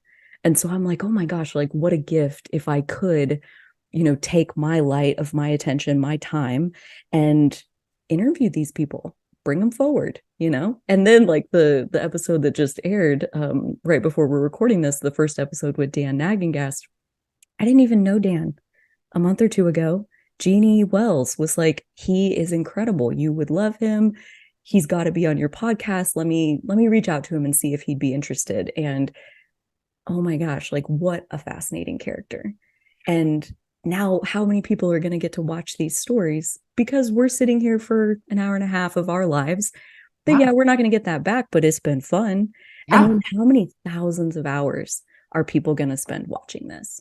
You know, like it's fun to think about. It's really fun for me to think about the exponential impact of working like this, where I put in an hour, maybe two per episode, and the watch time, like maybe not just yet when the views are what they are, but I mean, if with even only 30,000 views, 40,000 views, there's like 10,000 watch hours that come along with that. So like you do 2 hours worth of work and 10,000 worth of impact. Like I love that. That's cool. That's a, like that reminds me. Huh? That's an interesting frame for that. Yeah. Yeah. It reminds me of what you were saying about like the grant writing tool and like the power that it opened up within you, where it's like, you know, sure, I can talk one-on-one with people and be very successful, like talking to them and building rapport with them. But then I can only talk to one person at a time. And I really want to touch way more hearts than that, you know, like if I'm being really honest. So the podcast route, it makes a lot of sense.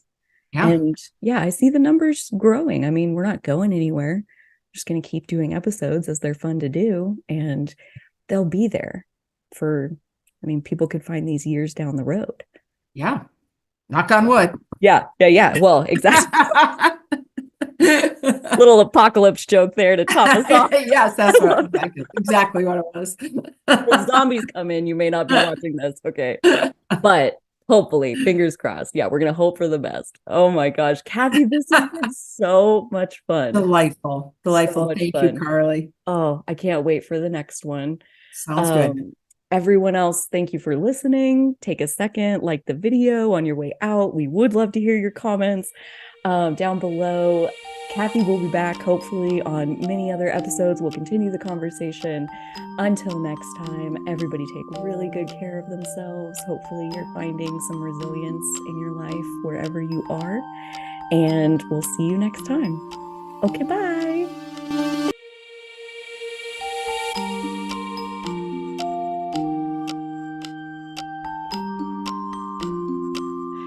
Hello out there, and welcome back to another episode of My Grocery Adventure. My name is Carly. I am the host of this podcast for people who want to make an impact in the world in whatever way that comes about for them. We are rejoined today for her second episode by Kathy Draeger. Hello, Kathy. Welcome back. Hi, Carly. Glad to be back. Yes, we're excited to pick it back up with Kathy's story.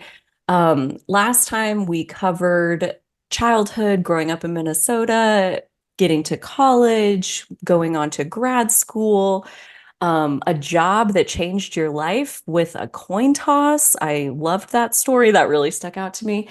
And so as we pick it back up today, uh, we're coming to the end of grad school. And as that was finishing up, did you have a sense of what you wanted to do next, or had that plan been forming, or was there another coin toss moment that decided your fate and sent you on into the next thing? How did that unfold? So, it was interesting as I was wrapping up my master's research. I actually had been admitted to graduate school in the soil science department with a full fellowship to get a PhD. Oh, Um, but as I was doing my master's research, I was really committed to doing interdisciplinary work. So I was working in the Ecuadorian Andes. I was doing soil microbiology research. But I said, like, this is not enough. If we're going to be like selecting edible bean varieties, we should be working with the anthropologists. We should be working like with communities. We should find out like what good does it do if we breed a kidney bean, but these cultures only eat, black beans. right. Then we will have done this work, but the food itself is culturally inappropriate. So, to my mentor advisor's credit, Dr. Peter Graham, he actually brought on an anthropologist. Her name is Char Voigt, and she came to South America as well, and we became best friends, and we're best friends to this day. To your point, Carly, about how you developed such, really close, enduring friendships in grad school, Yeah. I would say the same thing Yeah. for me.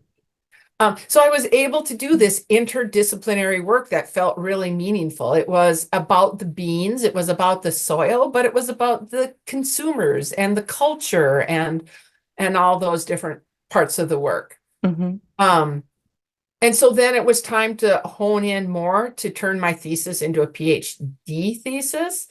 And my advisor said, okay, all your fun and games with your little interdisciplinary work and, that needs to go. I mean, at that time, so in the early 90s, people just weren't doing interdisciplinary PhDs. It was really unheard of. Like your PhD was when you just drilled down to a few genes, Hmm.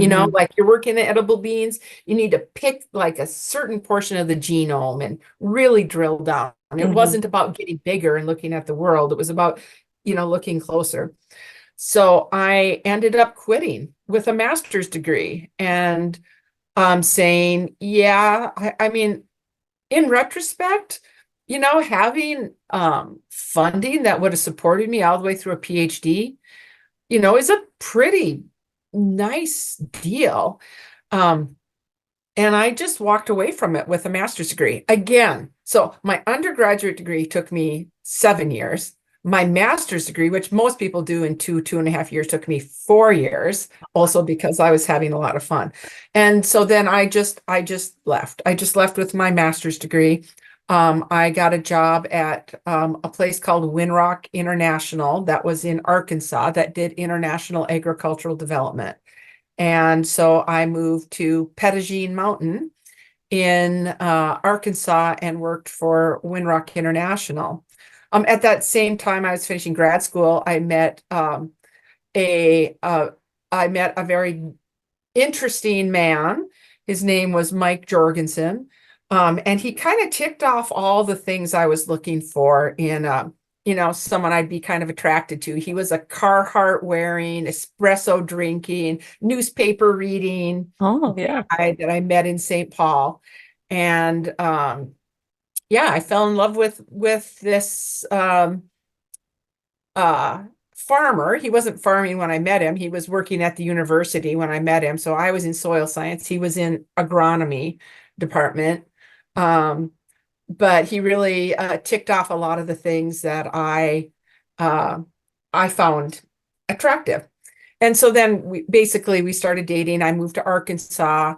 And after a number of months of kind of a long distance relationship, I we relocated to Iowa, and we rented a little farmhouse out in the country outside of Sioux City, Iowa. And we got married on that farm. So that was how life unfolded after my master's degree. So basically finding myself in I should back up a little bit about probably one of the reasons I was so attracted to him as well is even though I did not grow up on a farm, my grandma Elvina and my grandpa, but I have a lot of memories attached to my grandma Elvina, had a small, I think 80-acre farm in southeastern Minnesota.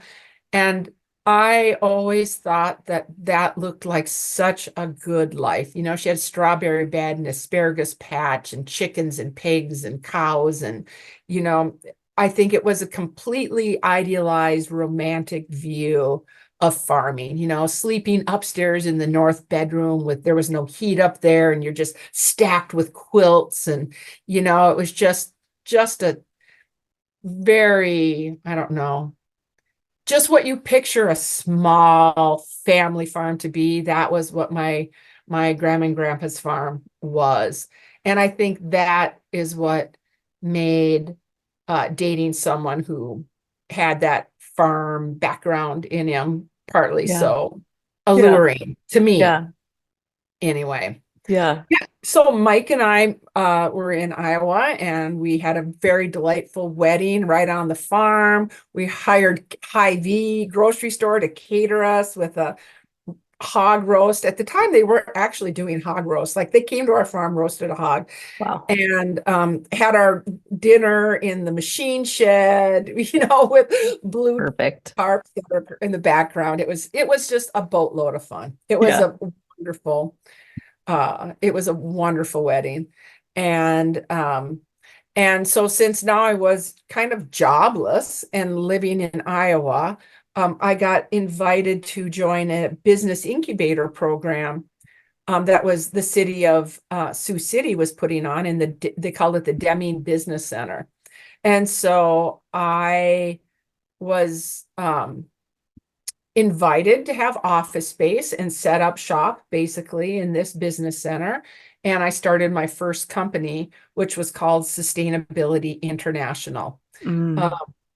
and I did agricultural research and development and environmental research and development work, and had a pretty interesting portfolio of clients and work that was really, really meaningful. So I Yeah. got to go to, I was, as part of what I was doing at that time, I went to India on a World Bank project. I was an environmental reclamation specialist on a project, and so was there for the better part of 3 months. And, you know, I got a contract to write a book on the use of biosolids, which is basically sewage sludge, as a soil amendment, and had a bunch of really interesting projects that I worked on. Yeah. Yeah. How did you decide?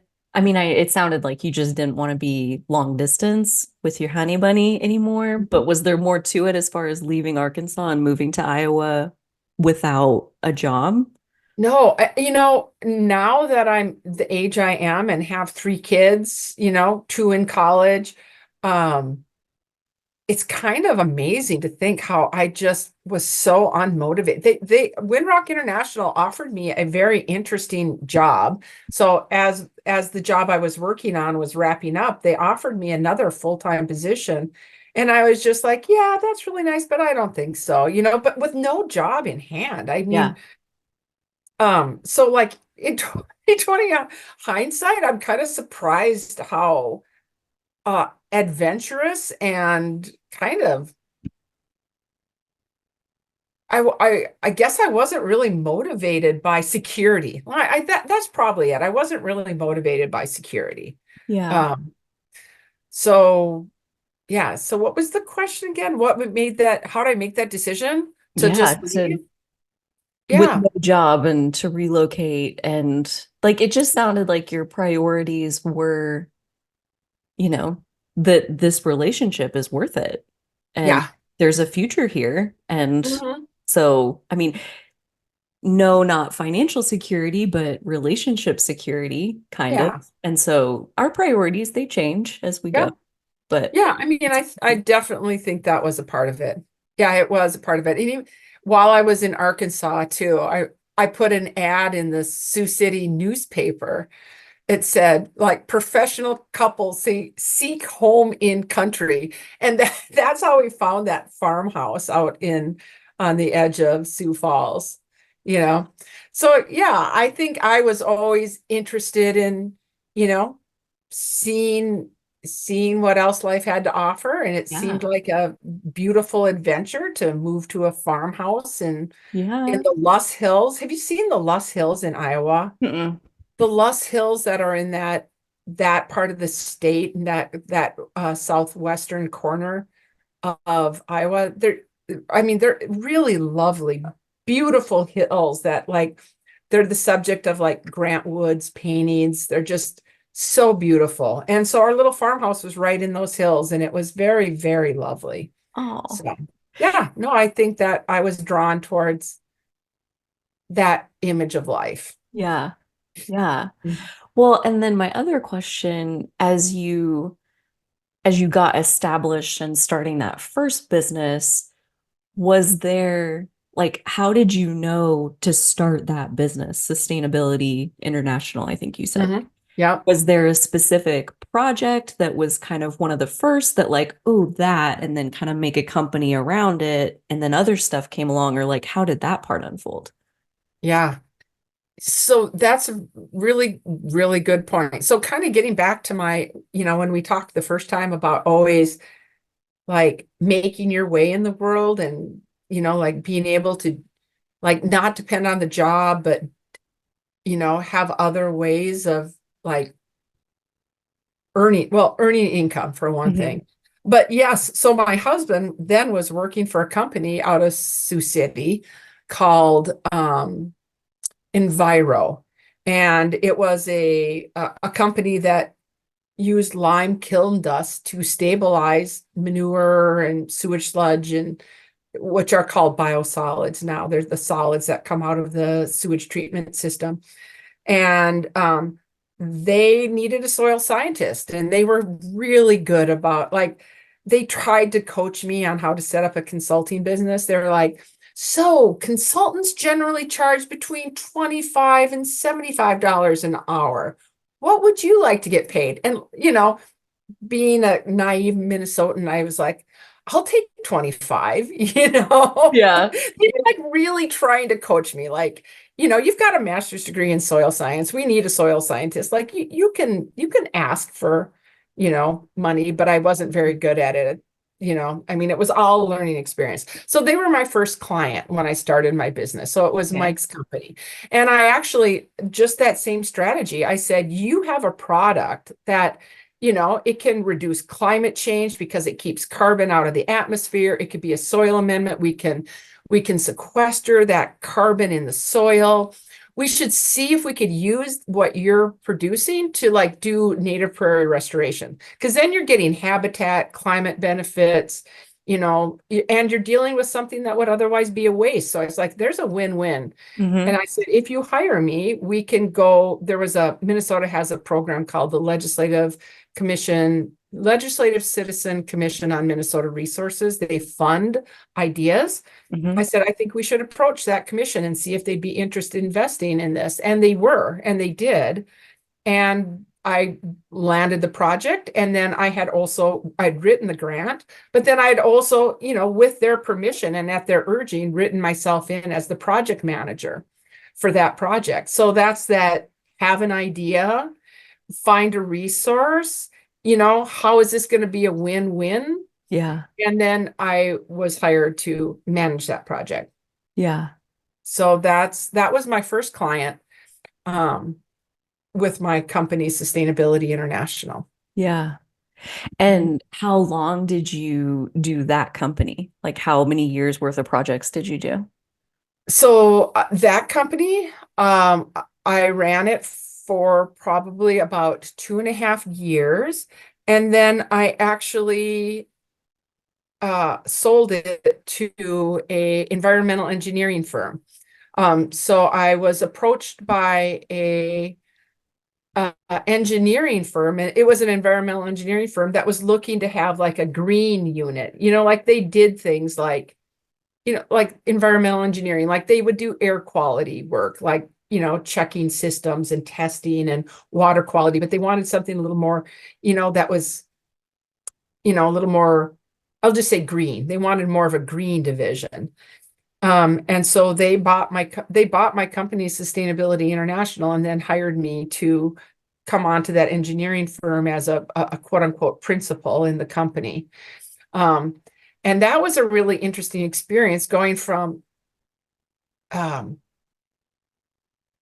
academia to running my own company to being part of an engineering firm. And it's, which is its own culture in and of itself, if you know engineers and Don't. engineering firms. Yeah.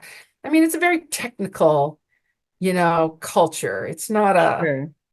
yeah.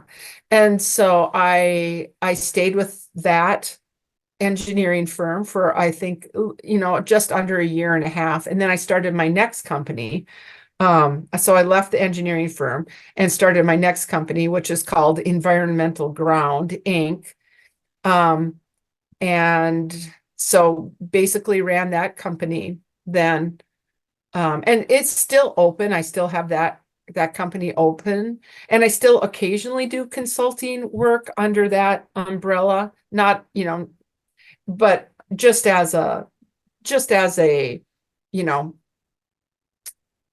an occasional thing. I will do, someone will ask me to help them on something, and I can do it under the umbrella of that S Hmm. corporation. Hmm. So And how did that happen then with like choosing to leave the engineering firm? Was yeah. there an impetus that, it sounds like it was only a year and a half that you did that? Not that, you can't stay only for a year and a half, but yeah, what happened that there was a better option? I mean, I think, well, number one, the commute. I was living, so at this point, Mike and I had moved to St. Paul, Minnesota. So we'd moved from Iowa back to Minnesota. And I think the commute from the St. Paul to one of the third ring suburbs was just not my idea of, I did not like commuting. Yeah. And it was like 45 minutes each way. So that was not fun for me. Yeah. And then also just, I think I was so used to being self-directed too, and just setting my own course and picking my own projects and doing my own priorities, that I don't know that I was a good fit in a larger, bigger, like quite a large company, Yeah. So, so it just seemed like kind of a natural to, you know, branch out on my own again. I'd had Yeah. good luck and I enjoyed working independently. So, yeah. So yeah, and I got a great office in an old building in downtown St. Paul, and I could ride my bike from my house to my office. And yeah, I really liked historic downtown St. Paul, and had really, it was an interesting run with good clients, and really interesting work. Yeah.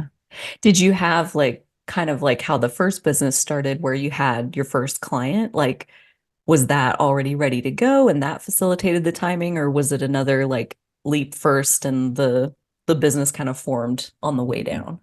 I would say it was leap first, the business formed on the way down. Yeah. I love Again, that you're willing to and do it that. worked out just perfectly fine. Yeah, it did. And so, yeah, so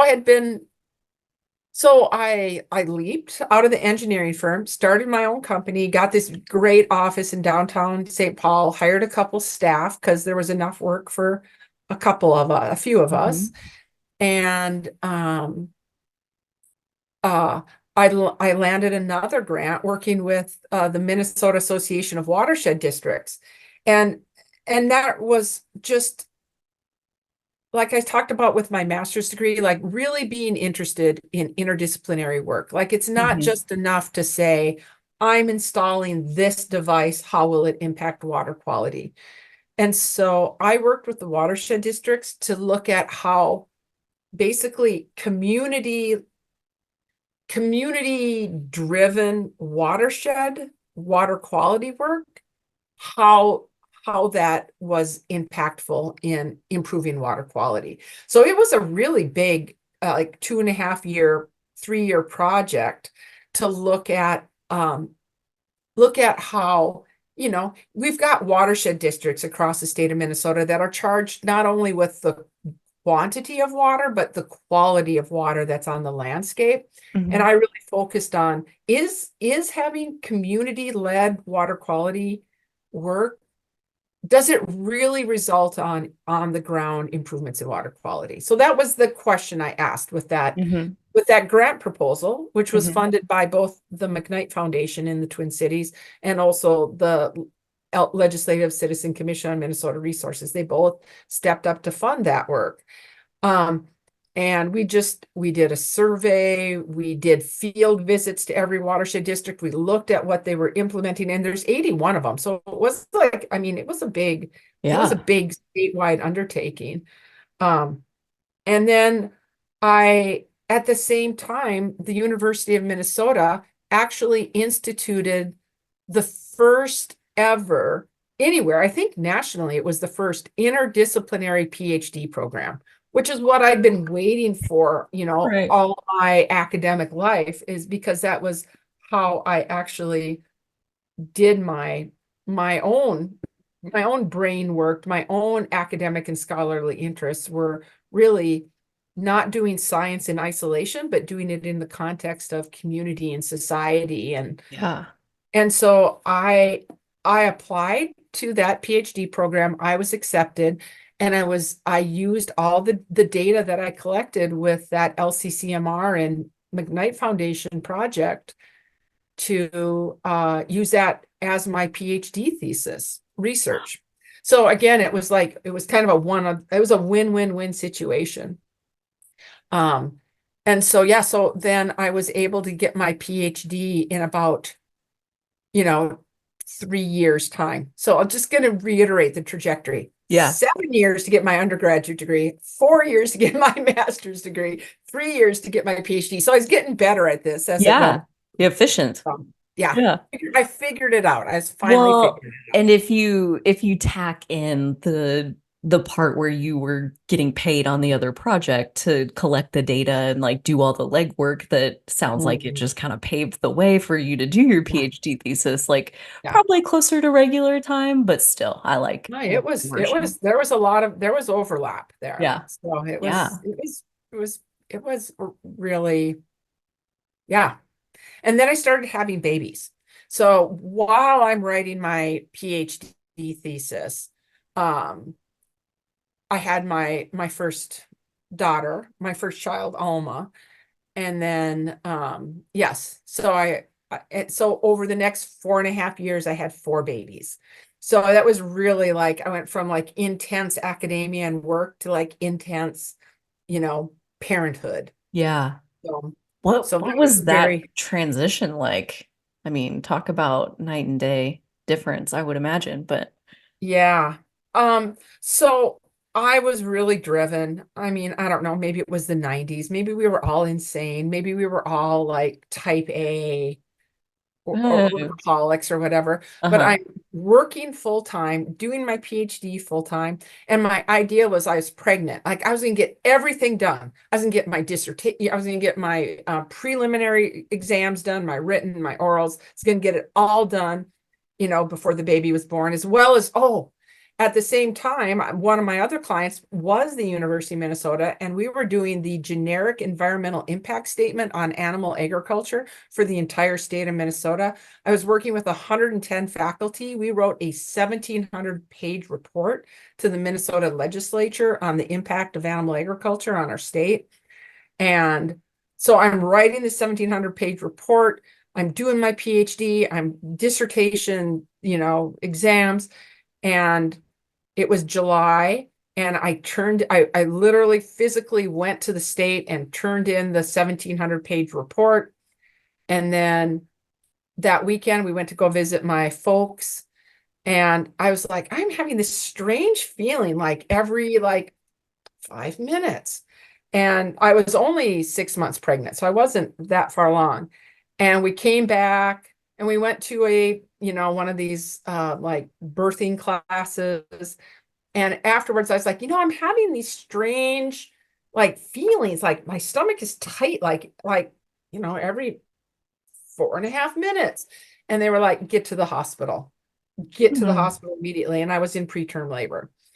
And so then, long story short, they put me on full 100% bed rest. I was only allowed up for 15 minutes a day. I could pick, do you want to eat sitting up or do you want to shower? Like that was your choices in any given day. And Rough. and then and I still, I still had all this, I still had a company in downtown St. Paul and projects and PhD. And anytime I even thought about work, I would go back into labor. And so I just had to lay on the couch for 3 months. I couldn't even watch TV. I couldn't, like, my friends would bring me like, oh, here, read People magazine. Like all I could do was just lay on the couch on my left side. I was supposed to lay on my left side. Or maybe it was the right. I don't remember. Um, and and the only thing I could do is play Tetris. So I had a Game Boy and I played Tetris for like 3 months on the couch while I was in bed rest. So you asked the transition from going 100 million miles an hour to having children. My my strategy of getting everything done before the baby was born was actually very detrimental to me. Mm. You know, luckily my daughter's she's fine. She seems fine. I don't know. She seems pretty She's good. mostly fine. Yeah, she's mostly fine. Yeah. And yeah, so the transition was really like, okay, uh that whole going 1,000 miles an hour and carrying a baby didn't work. Yeah. So yeah, so There's then I only, just yeah, sat there for 3 months, there's laid there. only so much the body Yes. can do. Like our capacity is human, aka limited. And Yeah. yeah, gosh. Mhm. But like going from 1,000 miles an hour to playing Tetris, I gotta think was difficult for your personality type, like that a Yeah. achiever kind of like check off Yeah. a million things every day, like, and then nothing. Like, Yeah. Yeah, it was, but I had no choice and my brain did kind of shut down, right? Like the fact that I couldn't watch TV. Like I didn't even want to watch a movie. My brain really did kind of shut down, and that was probably just exactly what I needed. And it wasn't, I don't remember those 3 months as being like sitting there going, oh, come on, come on, come on, come on. I was just like, oh, like for hours. And it's probably exactly what my yeah, heart and soul and body needed, and my baby needed as yeah, well. yeah. So, And so yeah. I get you were able to carry her all Oh, the way yeah. to full term Yeah. and Yeah. all, Yeah. oh, Happy, healthy, easy baby. I call her name is Alma. I call her my decoy baby because she was so easy. I was like, why do people talk about parenting being hard? She sleeps for 20 hours a day. When she's awake, she laughs and she eats and she plays and then she decoy sleeps. baby. Yeah, so she was my decoy baby. Uh-huh. Because then there was a Three different kind of more. baby. Yeah. Yeah. Yeah. Uh-huh. Yeah. That wasn't the And they same. were, yeah. So, Did they come along all like right together or were they kind of spaced out or? yeah, every other year for, all between when Alma was born and my boys were my last two, they're twins, Jensen Lake. It was 4.5 years. And Mm. and I remember when our boys were 10 months old, having twins, I mean, I mean, really on my knees begging for mercy because I was so sleep deprived. Both Mike and I were so sleep deprived, right? Just like, oh, I don't know how we're, gonna get through this. But of course you do. I mean, you hear lots of parents say that. But Yeah. going from the first experience with Alma to twins who were either one or the other was awake all night long, you know. So anyway, yeah, so I had my decoy baby and my children are just they're just the joy of our lives. Oh, They're just blessings, blessings, yeah. blessings, blessings. So So did you go back to work pretty soon after Alma was born? Like get back to your company and your projects and your PhD and like all the things that were unfinished that didn't work yep. out to get it done?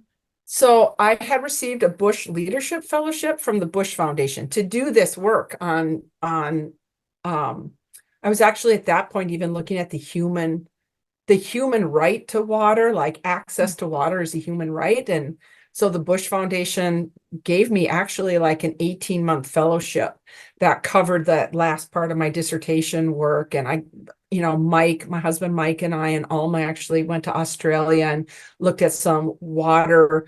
We went to the World Water Congress in Australia and then also looked at some, strategies for how water's managed in Australia as well. So that was fabulous. So yes, I had that fellowship. As soon as Alma was born, I got back to writing my PhD dissertation, and I schlep her in her little baby, bucket to meetings at the university and stick her under the table and rock her with my foot while I was meeting, with my fellow students and other people. So yeah, went immediately back to work, but the pace was better. While I was on bed rest, my husband basically had to go to downtown St. Paul, give up my lease, close down my office, move everything out, which getting back to the dreams I discussed in our first one, I dreamt about that office for years because I never got to say goodbye to it, right? Oh, I had a thriving business. It was a cool office with a big open space and then offices, and it yeah. was, historic and lovely. And I never got I was at work one day and then it was gone, without me ever packing anything up or moving anything out because I was on bed rest. I couldn't do it. So he had to do all that work. And Hmm. so yeah, so I dreamt about that space for years. Yeah. It's Anyway, amazing, like the human need for closure, you know, yes. like a Mhm. like a transition process that's anchored in time to Yeah. process that this has ended and it's not real anymore. It's not part of your life anymore. And like humans are fascinating in that way that like as good as we can be at change, I you still have to process the change. Yeah. Yeah. No, I agree. We can be adaptable, but there's ways you can do it better than other Yeah. ways. Yeah. Mhm. Well, and to your point, you had no choice. So it Yep. was what it Yeah. was. It was what Making it the was. best of it. Exactly. Um, so you said you still have that business, the Mhm. Environmental environmental ground. ground. Yes, Yeah. okay. Um, and so had kids and finished your PhD and Yep. sounds like you were working on some projects kind of like Yep. all overlapped there. This would this be like your 30s? Am I Yep. tracking on our Mhm. timeline? Like Yep. mid I'm in to my late 30s. 30s? Okay. Yeah. Um, and so, yeah, then what? Like after the PhD was finished, did you Yeah. just kind of like settle back into working on your projects for your company, or was there like kind of what came next? Yep. I was still working on projects with my company. And then when my boys were about a year and a half old, I was offered well, I became an adjunct faculty member in the agronomy department, which was just fabulous. So, and then I was offered this, I applied for and was offered this position that I have now, which is I'm the statewide director of a program called the Regional Sustainable Development Partnerships. And so, yeah, so I took that job at the university, and that's the same position I've been in now for, see, my boys are 19, so 17 years. Yeah. It Yeah. must be a really good fit. It's a really good fit. I mean, I don't know that I could have been this happy in any other place at the university because I work with a group. of social entrepreneurs. Like all the RSDP staff are just really, they're driven by the mission and the values of the work Mhm. and the way that we do the work. And it's the most supportive, you know, group of colleagues to Mhm. work with. It's just absolutely, it's really good work. I mean, we're doing clean energy, sustainable ag and food systems, natural resources, and resilient communities, which is like, I mean, what's not to love about Yeah. all those areas? Yeah. Yeah, and we only work in greater Minnesota, which is how we define that is outside of the 11 county metro area. Some people call it the 7 county, but we kind of go a little bit wider, call it an 11 county metro area. And so we really work in rural places exclusively. Yeah. And that is also an unmet need in our state. So that also really fuels our, I don't know, motivation to keep this work going. Yeah. Yeah. Um, so was that did you say RCPC or RSDP, RSDP? Regional Sustainable Development Partnerships. Gotcha. Yeah. Was that already formed at the Yes. University of Minnesota and had already a tradition of what it was doing, its own mission, and you were hired to run what was already existing there? Yeah, that's such a good question. That's a really good question. So yes, it was formed by the legislature in 1999, Mhm. and then it was doubled. No, it was formed by the Minnesota legislature in 97 and then doubled in 99. And then I came on, um, yes, in towards the end of 2005. Okay. So it had already been up and running for a number of years when I stepped in. I was not the first statewide director. I think I was the third statewide director. Oh, wow. Yeah. Hmm. Mhm. And for it only being like 5 or 6 years for you to be the third director, that's Yeah. interesting. Must not have been Yeah. the greatest fit for the people that came before. I think Only the doing a first couple one years. was promoted. The first statewide director was promoted, and went on to have pretty high ranking positions at other land grant universities. Gotcha. And then the next director was only part-time, ran another center and ran this center. And then they decided they really needed someone full-time. So then Um, when it transitioned to a full-time position, that's when I stepped in. and how did So, you learn about that position? Do you remember? well, I had been tracking this because, like my first company was named Sustainability International. Yeah. And so the Minnesota legislature passed something about regional sustainable development, which I considered like my thing. So the name was really long. And so I could never remember the name, but I'm like that sustainability thing that the Yeah. university's doing. So I kind of kept my eye on it all the time. And then when the position opened, there were actually people at the university who contacted me and said, Kathy, you really should look at this. So, other people recognize that I might be a good fit Yeah. for that role. And yeah, and I'm really glad that this is my career. This has Yeah. been the bulk of my career, and it's been really rewarding. Really, I mean, any given day, it's absolutely fascinating work. So, and I am really, really grateful. It's a great combination of research, not just, I mean, we're part of extension. So it's not just, I mean, outreach is important and education is important, but we call our role in reach. So what we do is we do in reach. We hear what the community wants, the community needs, what are the community innovations, and then we reach into the university to find people who can help communities do what they want to do. Oh, And in any given year we have about 125 projects. We hire 45 to 50 graduate students. We work with many dozens of communities and faculty, and we really are citizen driven. Each of there's 5 RSDP regions, and they all have governing boards that are 1/3 faculty and university faculty and staff, and 2/3 community members. And they actually vote on which projects we will support. And we have project funding that supports those projects on the ground. And Mm. so we'll get in, let's just say, get in 50 ideas, and then we have a process for narrowing that down. And then the boards vote on it. And then we have staff in each region that make sure those projects happen, basically. Let me think. I was just giving an example earlier today of an actual project. I'll just kind of show you the ripple effect. So we had some Mhm. farmers in Western Minnesota who developed and built a passive solar greenhouse that basically didn't hardly use any fossil fuel to keep it going in Minnesota winters. And it was a way to produce, basically greens.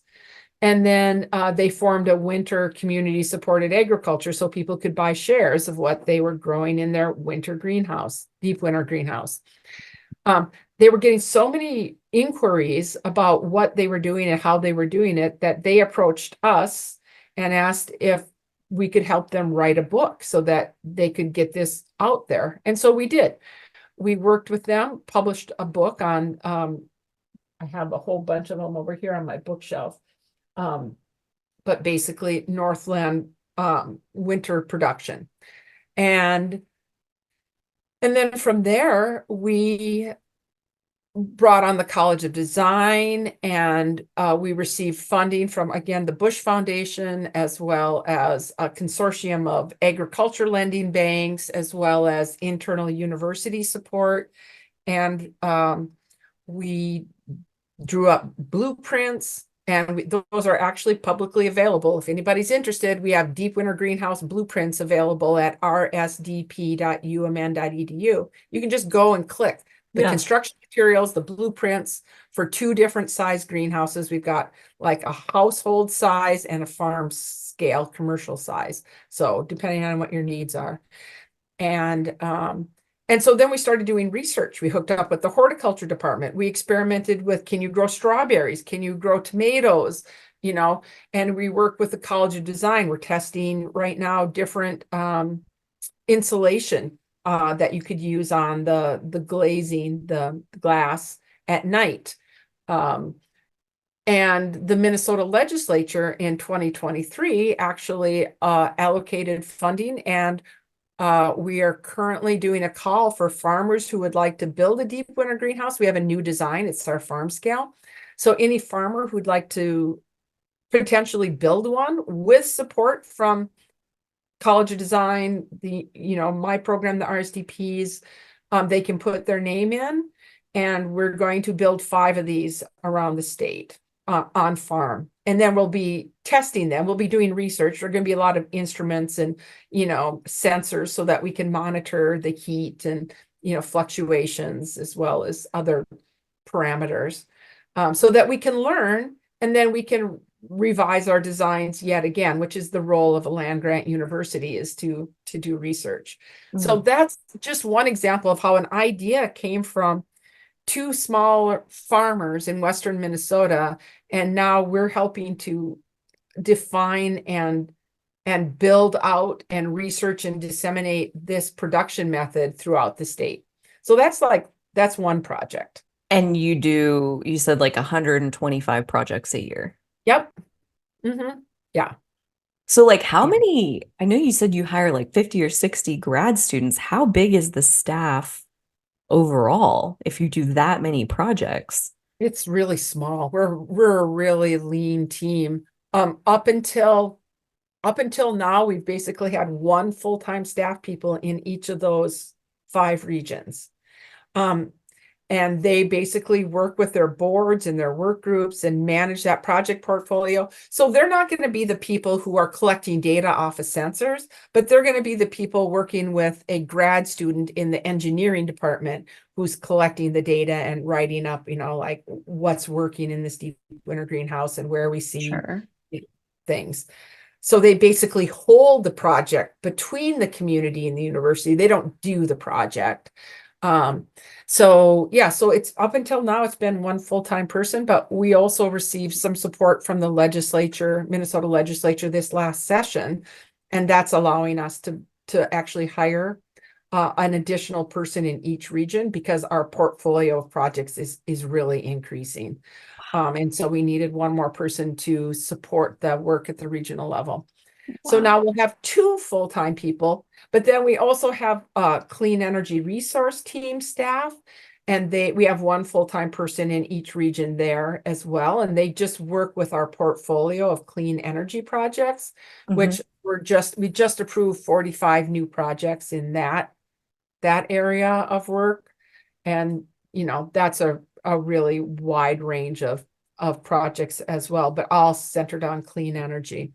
So yeah, so it's always it's like I said, it's always changing.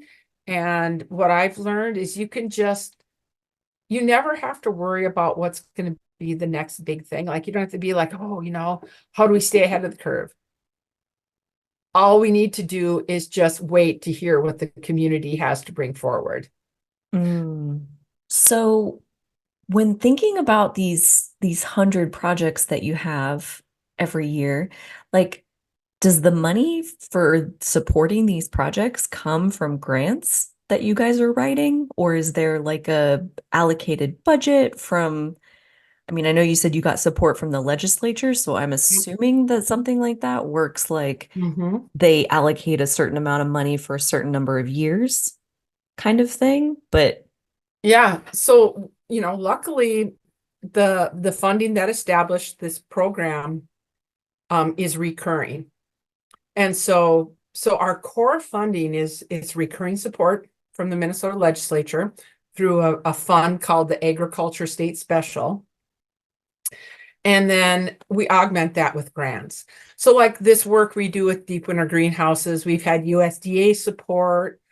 Like I said, we had a consortium of agriculture lending banks that supported us in doing this. The Institute on the Environment at the university supported us in doing this. So we're really good at looking around and finding where else we can get support Mhm. that augments our core recurring funding. Mhm. So yeah, but yeah, so we've been pretty successful in um once we have the research or the program up and running, just to build in more funding around it, especially like our clean energy resource teams.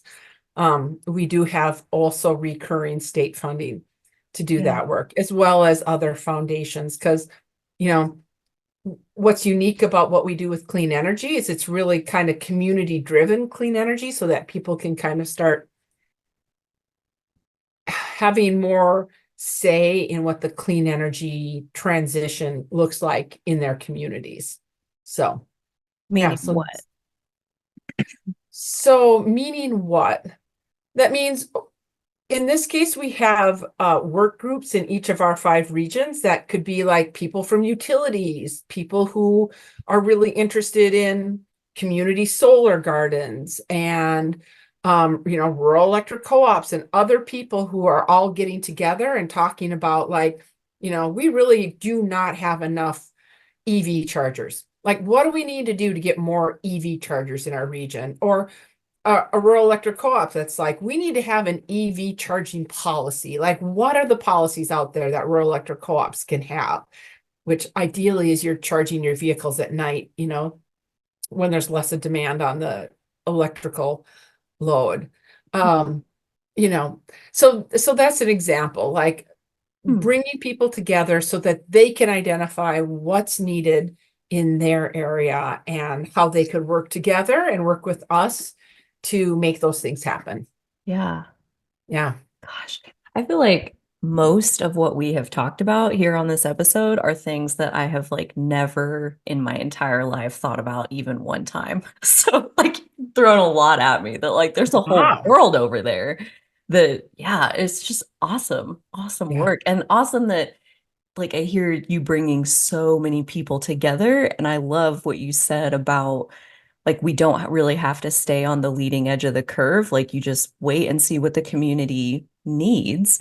That reminds me back to Marcy Penner's episode where her and Sarah Green were talking about for Kansas Sampler Foundation, how Yes. we don't know what we're going to do until we go out there and we see like what do they need us to do and then then we react from that place of understanding what's going on in Yeah. the real time landscape. We don't have to beat our head against the wall to like come up with the next genius thing. It's like kind of listen and see what's being brought to you. Yes, that Yeah. is exactly right. I was really inspired by that Kansas sampler Yeah. episode as well. I was thinking, oh, I should figure out a way to do something like that myself. There are site visits going from community to community. It's just such a great idea. Yeah.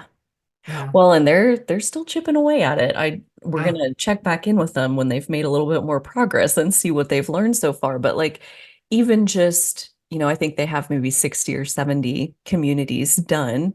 And already you start to see patterns and trends and things. And they're gonna go to all 600 some plate or unincorporated, what did they call it? Incorporated? Yeah. I think Incorporated. incorporated towns was like 690 of those in Kansas, Yeah. and they're trying to see them all. But That's fabulous. it's an undertaking, takes some time. Yeah. Definitely. And Oh, some that's such a love, great idea. I would dedication. love to do that. Talk about a love letter that you're making. I Yes. mean, like a Yeah. labor of Yeah. love to go and see them Mhm. all. Um, Yeah. Let me just say one thing. So, about 12 years ago, I had a board member who kept saying, Kathy, housing. We got to do something about housing in rural Minnesota, like housing, housing. I'm like, his name was Doug. I'm like, thanks, Doug. We do everything else in the world. We're not going to do housing too. But he's like, I'm telling you, Kathy, housing, housing. So I basically, I mean, not to be rude, but I'm like, oh my gosh, we're doing so much already, clean energy and natural resources and food systems. Like now we're going to tackle housing. So I will tell you that in 2023, 2024, guess what we're doing? Housing, right? it's We have a couple net zero housing projects that are going on. So we're working again with the College of Design and looking at what does affordable net zero housing look like?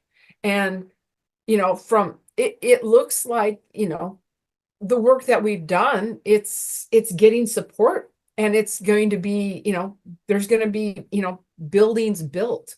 yeah, Housing is going to be built as a result of this work. And it reminds me to be like just take it in. yeah, Like noted, Doug. Noted. right, Housing. right. Yeah. Hmm. Like it's understandable that it would be overwhelming to your point of like the plate Yeah. is full, we have so much, but like, when you keep doing the work and keep kind of getting up to speed with the full plate, and then suddenly your capacity is a little bigger, and then you get a little more funding, and now you have more capacity, and like, yeah, Mhm. oh, that that's actually like a place where I think no matter what you're doing, I like to think that the best place to be is with a full pipeline of Mhm. like, the Dougs that are like, hey, what about housing? And then somebody else is like, what about this? And what about this? And what about this? And like this full pipeline of demand for your services. It Mhm. can be overwhelming, but it's also like, there's other needs. And Oh people yeah. bringing you needs is really the highest form of a compliment, in my opinion, is like, we think you can help. Please, we see you creating results in other places. And like the pipeline just keeps filling up with people who are like, hey, you create results. Can you create Yeah. results for housing? Can you, I mean, and I'm sure there will be another thing after Yeah. that. Hmm. But it can be so overwhelming in the moment to be like, Yeah. I don't have capacity for this right now. Yeah. Like, And it doesn't, yes. And I just had no vision like, mm, oh, where do you start on housing? right. What does this mean? Is this remodel? Is this new building new? Is it like a multifamily? Is it, like what does it even mean? Yeah. And so, it's rocking and rolling and there you go. Great. Yeah. Housing. Yeah. Yeah. Housing. That's just one, just again, one example of just being able to sit back and say, just wait to see what the community tells you Yeah. and then listen to them. That's probably Mhm. the big lesson is just make sure you're listening. Yeah. So, Well, and yeah, to kind of let it shape itself and mm, find that happy medium between you giving it everything you have, like trying and pouring everything that all your ideas and everything else, but then also like some of it, I mean, it has to literally create itself. like the life force of what it is has to come together when it's time. And so likely your housing project, like it's time. The Yeah. funding is there, the people who are going to do it, make it happen, they're there. And like Yeah. years ago, like for the last decade or whatever, poor Doug, he's been telling you about it. Like it wasn't the right time, you know? Yeah. Yeah. Yeah. Yeah. Mm. Mhm. So that's still where you are Yep. leading this team of awesome people doing awesome projects, Yeah. greater Minnesota area. And then I would say there was probably one other big development that gets us up to date Yes. to where we are today, which is when our kids were still little, our boys were 3 then, um, we decided to move our family out onto the front line of rural, revitalization. So we'd been living nice, comfortable in, a nice neighborhood in St. Paul. And we bought my husband's family farm in Big Stone County, Minnesota, which is on the western edge of the state. And so we sold our house and we packed everything up and we moved out to Big Stone County and on a medium-sized farm, which is, you know, interesting in this era anyway, because there's a lot of large farms and more small farms, but ours was about 320 acres.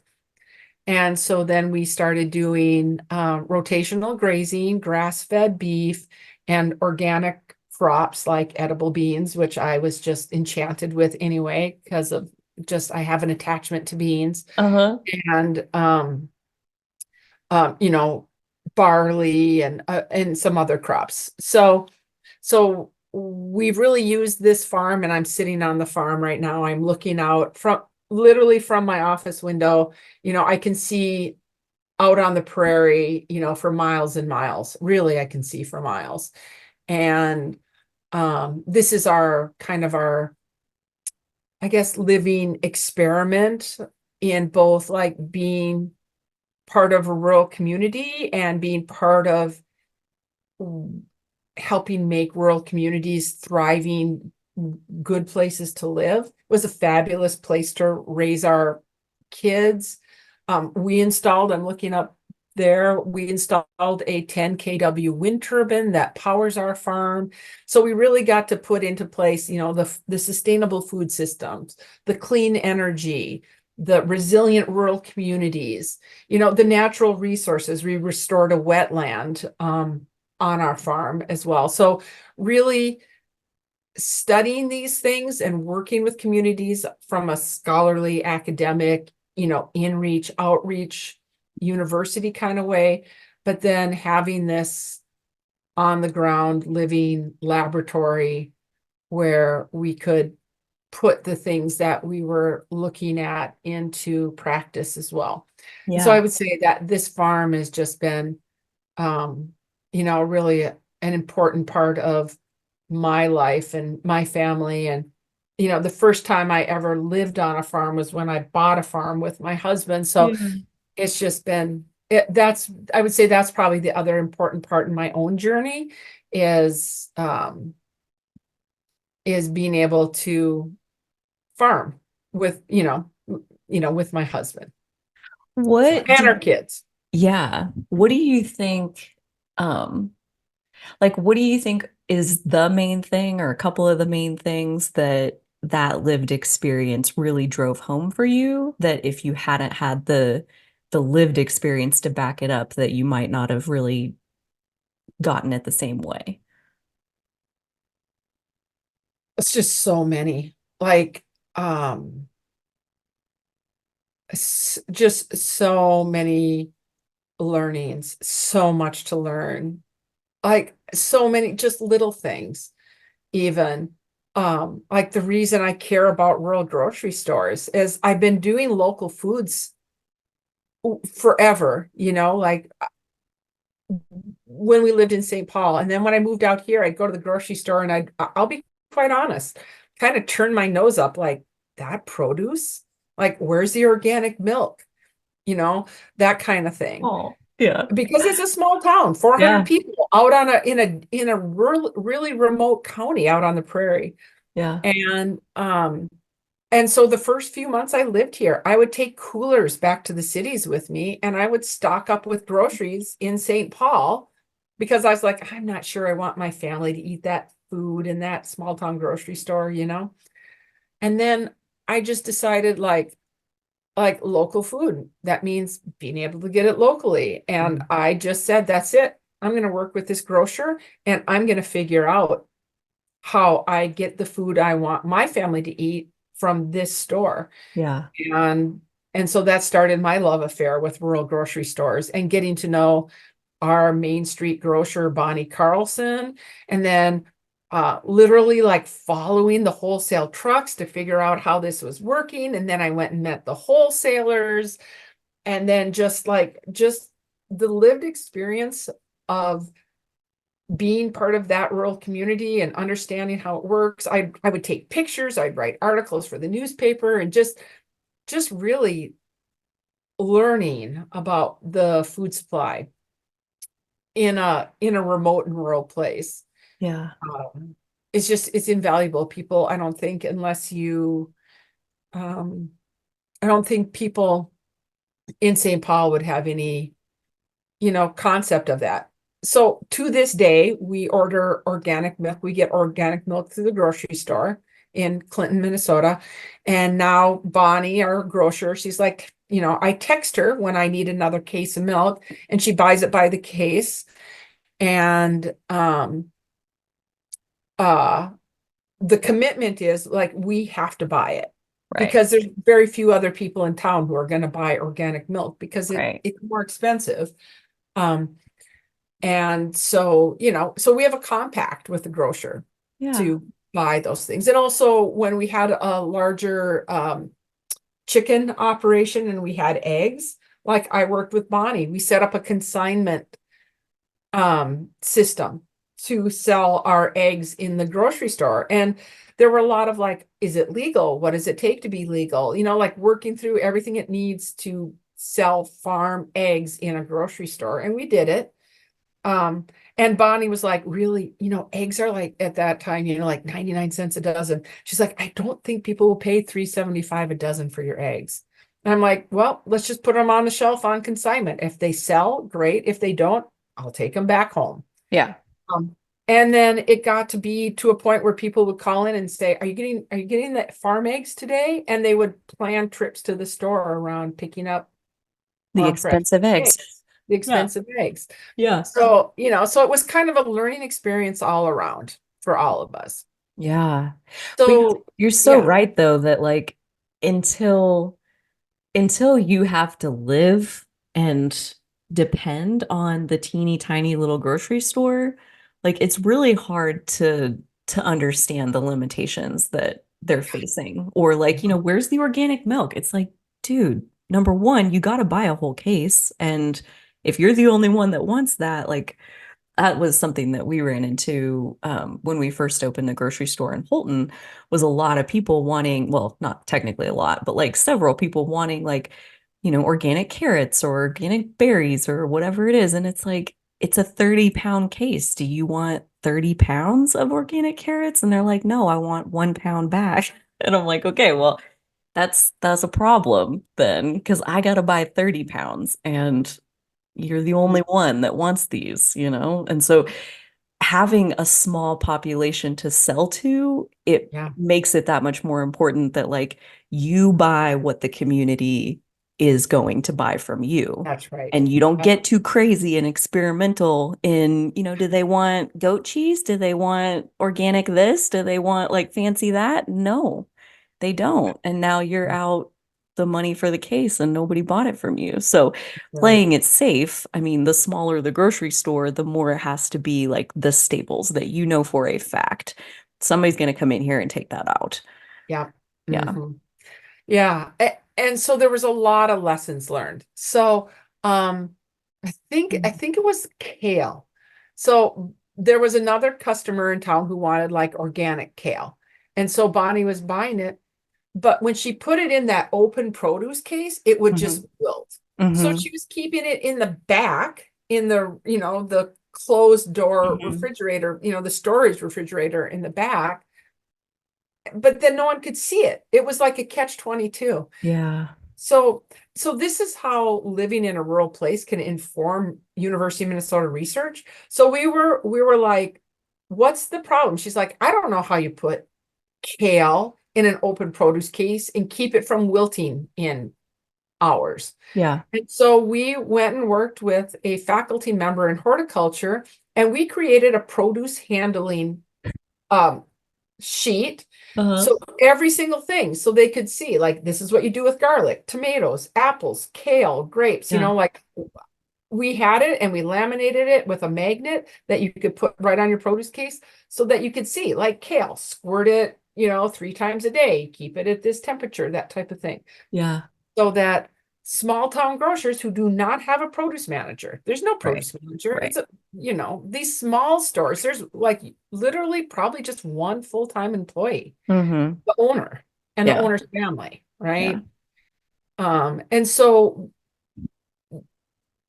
that is how, like, the lessons were just incredible. And then started doing supply chain, like, lessons. Like, there's a farmer in the Red River Valley who grows organic potatoes. What do we need to do to get his organic potatoes into the grocery store in Clinton, Minnesota? Mm-hmm. And so I personally had to order, I think I ordered either 200 or 250 pounds of potatoes in order, right? Because just like you said, you need to order a case. So you're going Yeah. to a specific farm that actually sells their potatoes wholesale and retail. And I wanted that farmer's organic potatoes in the grocery store and then map where they went. They went from the farm to Minneapolis to Wadena, Minnesota, and then on a truck to Clinton, Minnesota. But they got there and I got those potatoes. But I could start to map what is happening with the supply chain and how we get those towns were not that far apart. The potatoes were grown here and I Yeah. wanted them sold here, but Yeah. they had to go to Minneapolis and then back up to within a few miles of the farm and then down because that's what the supply chain truck routes looked like. Mm-hmm. Um, Anyway, so there was experimentation that has really led to a lot of interesting research and how we Yeah. understand supply chains and how this can work both for farmers, grocers, and consumers as well. But I will tell you, as a result of that, my daughter, she like calls it the winter of potatoes because then my family had 200, 250 pounds of potatoes to eat. So we were like eating potatoes The winter of all the time. potatoes. It was potatoes all the time, 3 meals a day. It Yeah. was potatoes. Yeah. So now my daughter was like, yeah, I am not eating. She to this day, she's like, yeah, no more potatoes. I can't Yeah. eat potatoes. I'm good. I'm Thanks. good. I had Yeah. a lifetime that one winter that mom did that one Right. experiment and brought in all Mom's those potatoes. experiment. Oh my gosh. So, yeah. Oh, that's awesome. Yeah. Oh, this has been so fun to get to Yes. hear about your amazing work and the way that your life continues to inform these ideas that you have about what the community actually needs and what the real situation is that's even unfolding out there.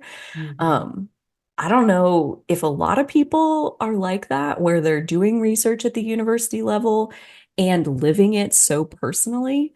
I feel like almost always there's kind of a fence around academia where it's very much just like intellectualized. And so the Mhm. fact that you do have such a hands-on lived experience of what it is that you're working on, I feel Mhm. like it's got to add a lot of credibility to, again, the results, the solutions, the outcomes that you're able to generate because you see the need Mhm. firsthand, up close yourself.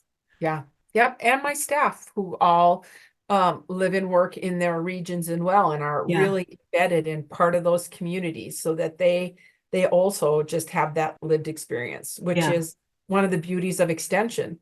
I mean, University of Minnesota Extension has hundreds of employees, more than half of who live in greater Minnesota, Yeah. right?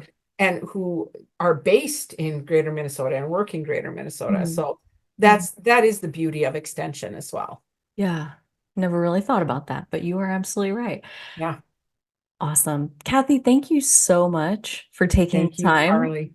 to do Yeah, these it's episodes. been I have fun. Been really fun. enjoyed getting to learn more about your story Yeah, and thank you. where your passion comes from for this making an impact that has already taken many forms in your life, as we got to hear about, and it doesn't sound like you're done anytime soon. I mean, Not for the foreseeable future. So yeah. we'll We see did what the talk next chapter about a holds. little bit, I guess, and maybe we could come back on another one at some point and do a little bit about like your sabbatical that you just did and some writing that you're doing kind of behind the scenes and some other Mhm. things that are maybe cooking more personally for you apart from like your role Yeah. at the university. But um yeah, I mean, it seems like you still have a lot of road ahead of you, and I'm super excited to see like what does life continue to bring you as far as Yeah. how to help make an impact. Likewise. So we'll Yeah. just stay tuned. We'll stay tuned Yes, and see, very good. see what the next chapter holds. So Exactly, right? yeah. Oh, well, thanks everybody for listening. Really appreciate it. Take a second, like the video, give it a thumbs up, leave your comments down below, say hi to Kathy, ask her a question if you have one. Let us know. Did you learn anything in her episodes? I know I did. Like I said, I feel like we talked about a lot of things that I like never even think about. And honestly, it gives me so much peace, relief, satisfaction to know that not only are there a whole team of people working on these things, but that they're people like you, that they're people who are showing up and caring and driven by the mission, driven by the values, like you said about your whole team. They care about making it better. And you gotta love when there's like a whole pocket of that happening that you didn't even know about. Yeah. So thank Good you for stuff. illuminating it for us. It is. You bet, Awesome. Carly. All Thank you. right. Yeah, thank you. Bye, Right. everybody.